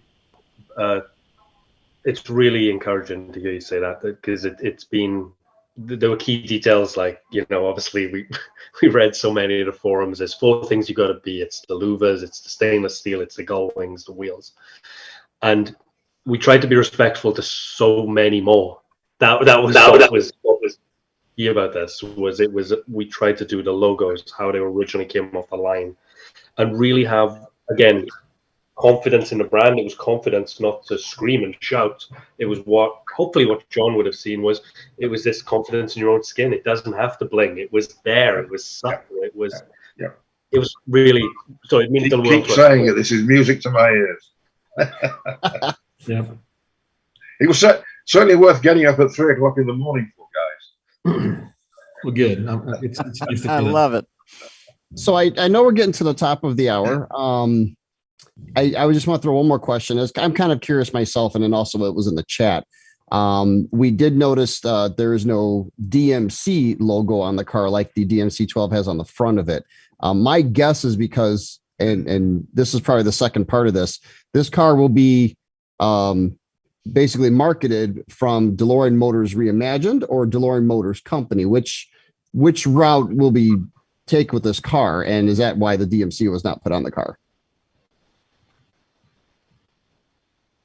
Well, again, we're DeLorean Motor Company.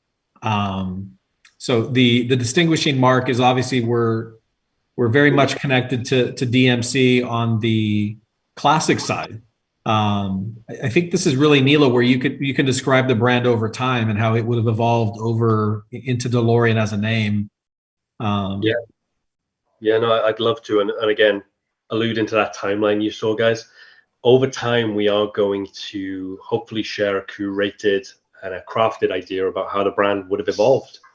There would have been things that influenced it. There would have been real details that would have inspired it. So what we're going to be outlining in the next 3 months, I believe, 2 months, 3 months, is the evolution of that brand, the mark, the look, the feel, the tone, the touch, the sensation. It'll be all those emotive things as a brand guy I fall in love with. But it'll definitely show the reimagining of this phenomenal global brand. Yeah, no, that's excellent. It was just a curious thing, and I was kind of thinking that it's the evolution of the name, and obviously the DMC 12 has its place, and for the live streamers, one final thing too is we are clear and you're understanding that this is not a reboot of the DMC 12. This is its own other model vehicle for DeLorean. And that's what I think we try to make clear with the DeLorean EVolved group is you're not trying to reboot the DMC 12. This is an evolution of the cars and the new vehicles that would come out over time. So we will keep, go ahead. DMC 12 was an icon. Part of our evolution, and Troy says it very eloquently. There would have been new icons coming from it, but we would never take that icon. That's pure. That's something special. That's magical. Yes, absolutely. We would have gotten it wrong. Yeah, we would have. Honestly, if we tried to do it, we would have gotten wrong.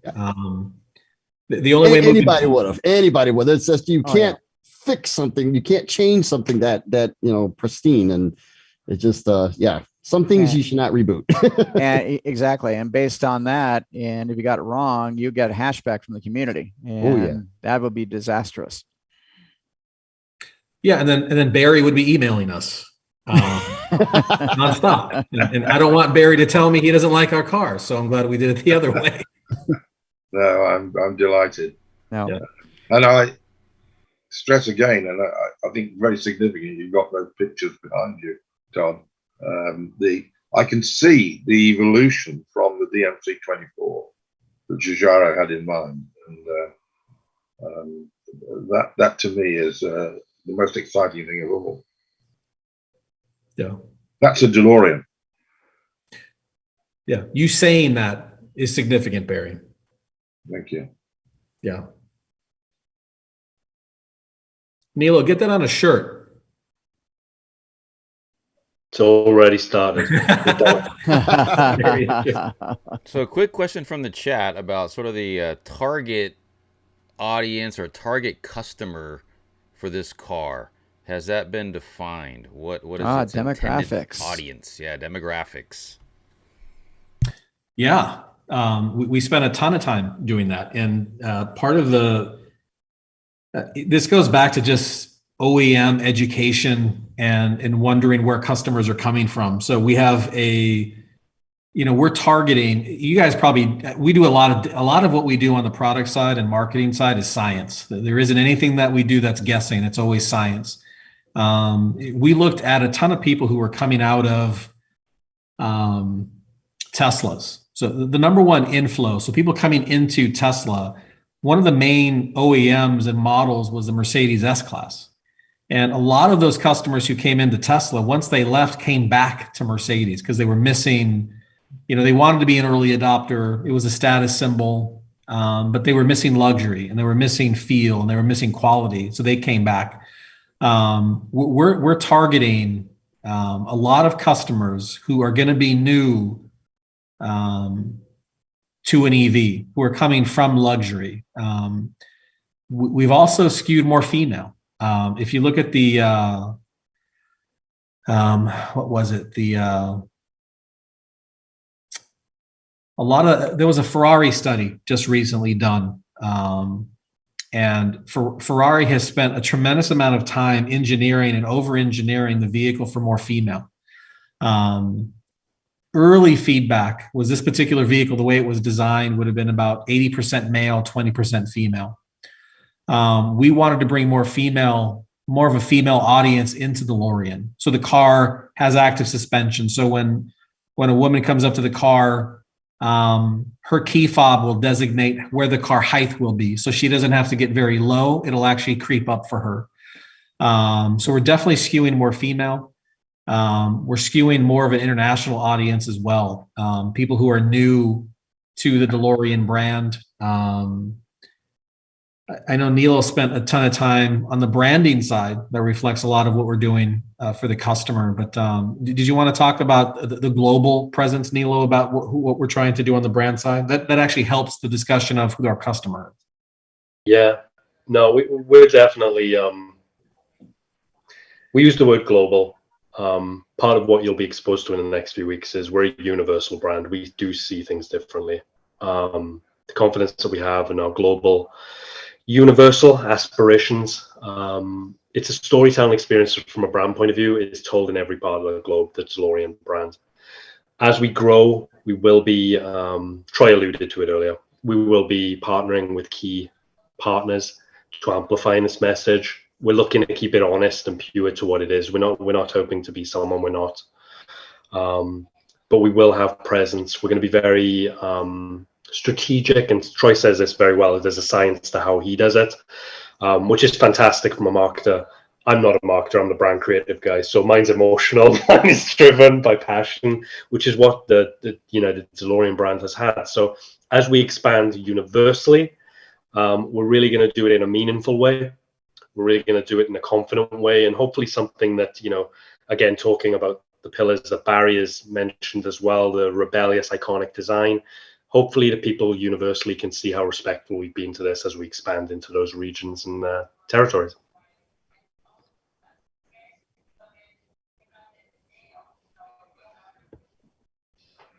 Yeah, another way to look at it too is, we talked about, I'm surprised no one's actually chimed in to say who your competitors are and who are we competing against. Actually, Troy, that's such a comment that just popped up in the chat. So yeah, I'm going to give you the answer that you want to hear, but then I'm going to tell you what we actually set out to do.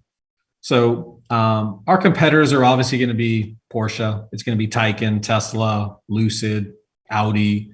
That's the marketing answer that you'll want to hear. The actual answer is, and it's going to sound like a cliche, but I promise you that it's actually very true, and it's how we started the program. The issue with us, our only competitor right now is time.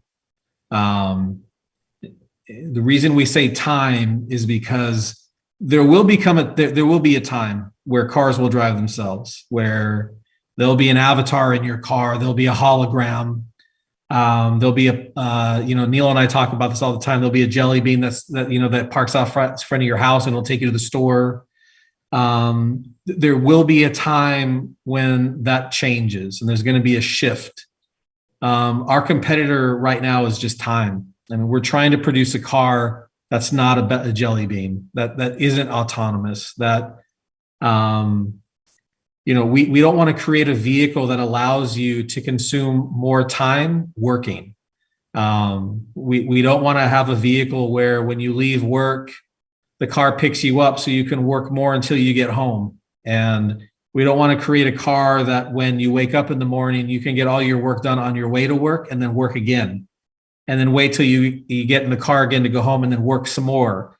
That's going to come, unfortunately. We're trying to create a brand and a car that allows you to disconnect from all that noise. So the time, is it 10 years? Is it 15 years? Is it 20?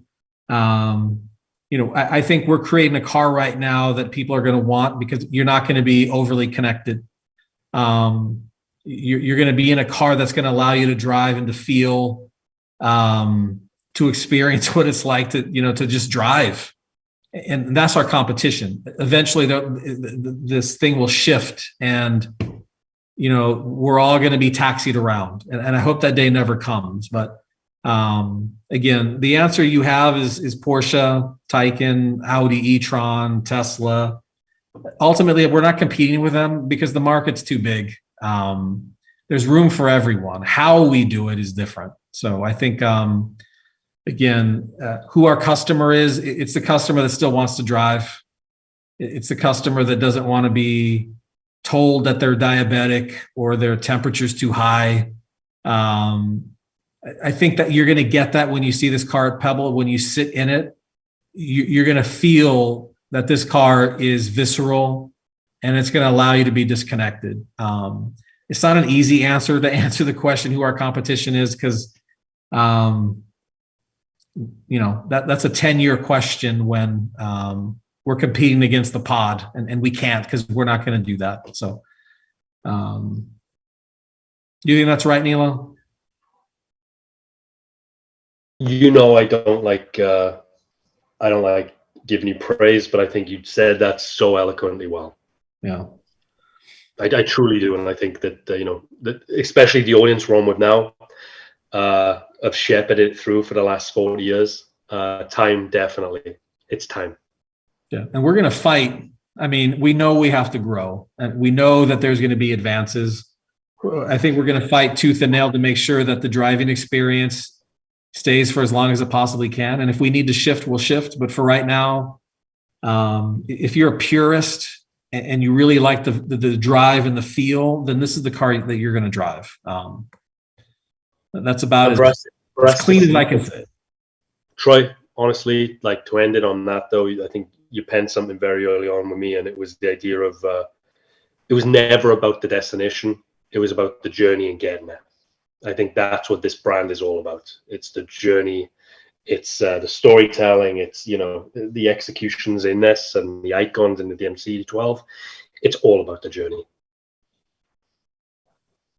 I think also one point I picked up, Troy, from what you said earlier is that you put a lot of emphasis on interior space, feeling of space. When I first drove a Tesla, the first thing that struck me was that the interior packaging was just diabolical. Yeah. You couldn't move. In fact, we had the three of us, we had a pretty, shall we say, I won't say obese guy, but a guy that was pretty stout. Let's put it that way. He just couldn't get in the thing. He just could not get in. He wasn't abnormally fat. You know, Yeah. he just could not get in the car. And so I think it's going to be very important. I think that's one thing about this. The gull-wing door, the single gull-wing door, is going to be quite significant because it's going to allow rear access much easier than otherwise might have been. So yeah, very good. Well, that goes to the same. I know we're going along on this one, but that's the same reason why when we say the car could get more miles, it could. If you look at the Tesla seat's very thin. There isn't a whole lot in that seat. Yeah. We could have made our seats much thinner, much lighter, but you wouldn't get that same feel, and you wouldn't get that substantialness about the seat.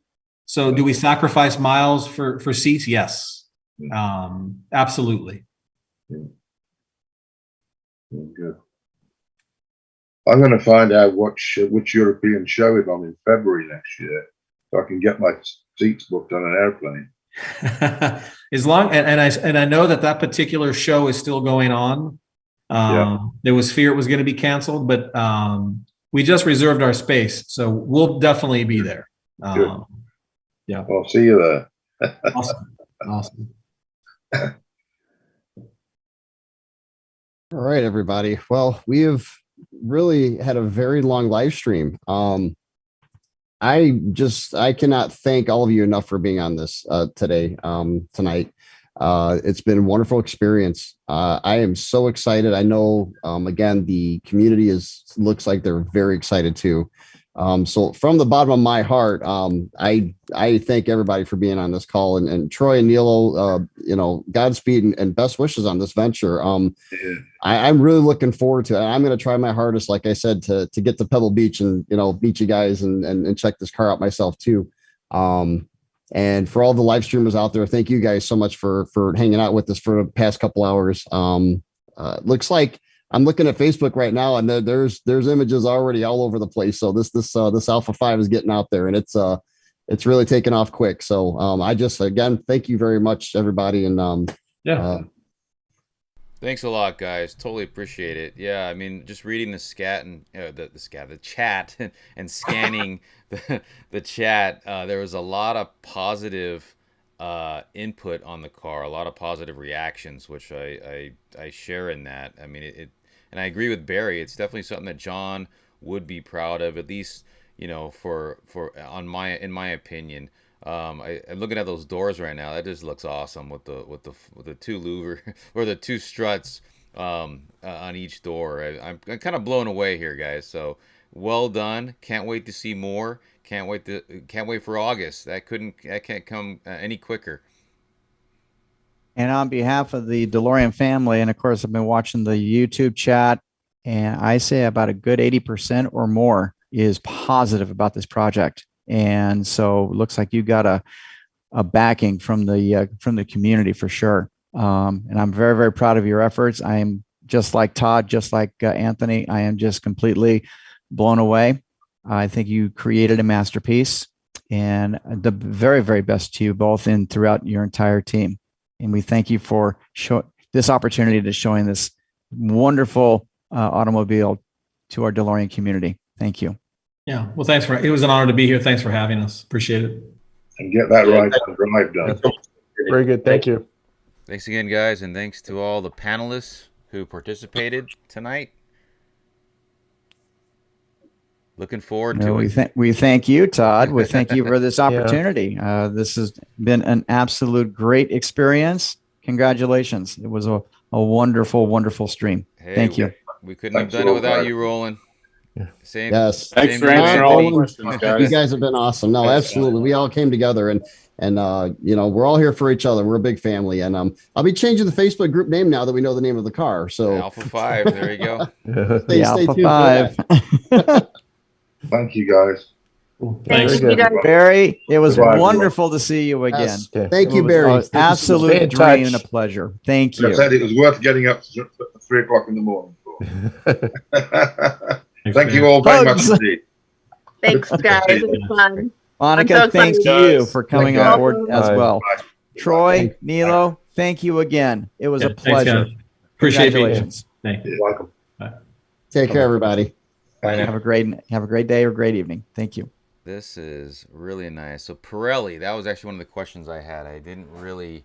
So they're looking at Pirelli for the tires. My question was going to be if they were going to go with Goodyear, but Pirelli, that looks pretty awesome right there. I mean that is crazy. Let me see here. This shot right here is really awesome. And you can see the lighting right here. So there's lighting in the front and lighting in the back, and that kind of, takes you back to the DeLorean door lights, right? So they kind of continued that, but they went on the inside right here, which is a nice little touch. And I like this shot as well. And you can see the little spoiler that pops up right here as well. That's pretty awesome. The lit DeLorean logo here in the back is pretty awesome as well. So you can go on this site. It's DeLorean.com. And basically what you do is when you get there, and I can kind of show you guys if you want to, if you don't know about this, I'll show you guys how to access that. So you would go to DeLorean.com. I don't know if it's just going to let me in. So what you do, public sort of a reveal happens in another 22.5 hours or so. But if you go to advanced access login, you can click on that. And I was able to get in, but a password prompt will come up. And the password is capital Alpha5, no space. So Alpha5, just like this. Alpha5, just like that. So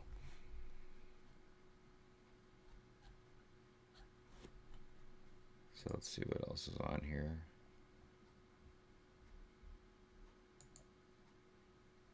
So there's a lot of stuff here that you can check out on their website.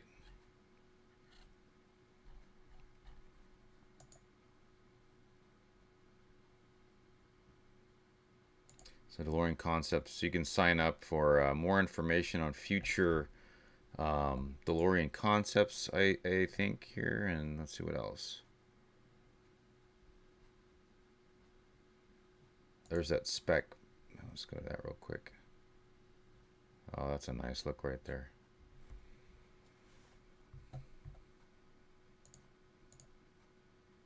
That's very cool. So there's that little Easter egg there. 0 to 88, 4.35 seconds. 0 to 60, just under 3. Top speed of 155. So I want to say this is sort of the stainless look that they were talking about. You can kind of see that a little better right here. This looks pretty nice. So there is going to be sort of a stainless sort of color option as well. It won't be stainless steel, but it will sort of pay tribute to the original stainless look. But personally, I actually think the car looks better in red. So that's just my thing. Let's see if we can get to those. Oh, look at this. Wow, that looks awesome.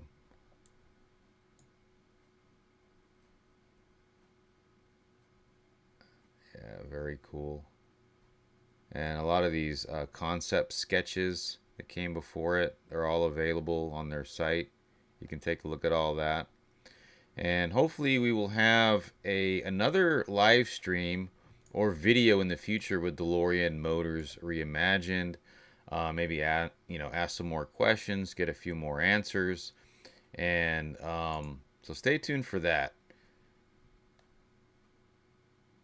That looks pretty nice right there. Really like that lit logo right there in the front and the back.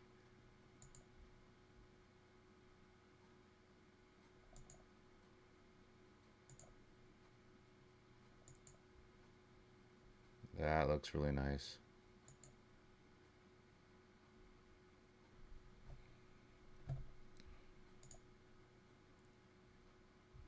Yeah, that is very nice. I could probably sit here for another hour or so and look through all these photos.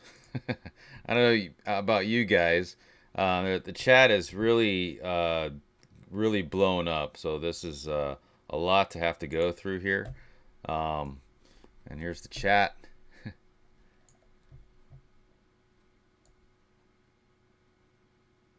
Yeah, same here, Ethan. Thanks for your support. Really appreciate it. I too am glad to have been a part of history here, and really glad to have had the opportunity to live stream this today or tonight. A little tired, but this was definitely very mind blowing for me. I noticed there's quite a few positive comments about the car, so I'm glad I'm not the only one. I did notice a few negative comments here. It is what it is. You're not going to please everyone, but I think this is actually one of 4 they talked about. If I'm not mistaken, there were some other models that they're planning as well. I did want to ask the question about the 2-seater. I didn't get around to that. That could be a question for another live stream. So, question, Ben. So, will existing DMC vendors also be dealers for the new products? I think so. I think so. So, Z Loftsguard 1, you're welcome. Thanks for watching. DMC Vegas, thanks for being so. Oh, Mr. Mac DeLorean, thank you very much. Appreciate that. So, DMC Vegas, you were. A lot of your comments were really on point. So, I really appreciate the feedback. Yeah, I agree. It's definitely a lot better than I thought. I was a little worried myself.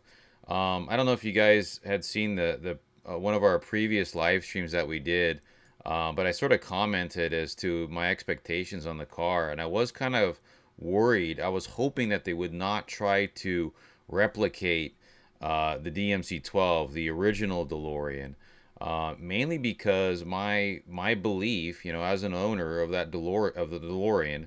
Is that design, that look, that cannot be improved upon. Okay, you cannot replicate that design. They've been trying to do that for 40 years now, right? We've seen it all. We've seen all the sort of futuristic versions of the DeLorean DMC-12, and they never really hit the mark, right? If you guys remember that Chip Foose design, not really, right? This one here, though, it really does not try to do that, but it definitely pays tribute to DeLorean. Now, there is a big debate out there about the stainless steel, okay? It is not made out of stainless steel. Me personally, I certainly don't mind. When I think DeLorean, for me, it's the look of the car. It's the gull wing doors, obviously. I think the gull wing doors is really the most notable feature of the DeLorean. Certainly the stainless sets it apart. I mean, there are hardly any stainless steel cars out there, but if stainless steel were really the answer, we would have seen a lot more of those. So, and not an expert on materials and stuff, but I think the direction that they're heading in with the combination of the aluminum and the composite materials to make it work. And I think they used composite in the doors to make the doors lighter, and that would enable the doors to be opened and closed electronically. Okay, either right here is where you would sort of the push button to open up the doors, or you can do it remotely as well and close them, which is a really cool feature. I really can't wait to see a video showing that. So I'm really, really excited for more of this car here. So anyways, I'm getting pretty tired. It's been a really long day, but I'm really glad that everybody here on the chat and our viewers were able to join us in this groundbreaking event. Definitely history in the making here, and I really thank you all for tuning into this live stream. Hopefully this will be kind of the first of several that we'll do on the new DeLorean. I give it a definite big thumbs up here. I like I mentioned before, I was worried. I didn't know what to expect, but looking at the car, I was able to view some advanced photos of the car in a sort of a prep that we did for this live stream here, and I was pleasantly surprised. So that really helped sort of alleviate some of my concerns about them trying to replicate the look of the DMC-12, which really cannot be done, right? We all know that. It can't be done. It is a timeless design. It was never meant to be emulated, imitated, impersonated, right? You cannot improve upon perfection. It is, in fact, a perfect design. So, what would John DeLorean do? Well, he would go in other directions with the design. I honestly think, and I think Barry Wills agrees with me on this one, that this is something that John DeLorean would be proud of, right? So anyway, with that, we'll conclude the live stream. And once again, thanks for watching, everyone.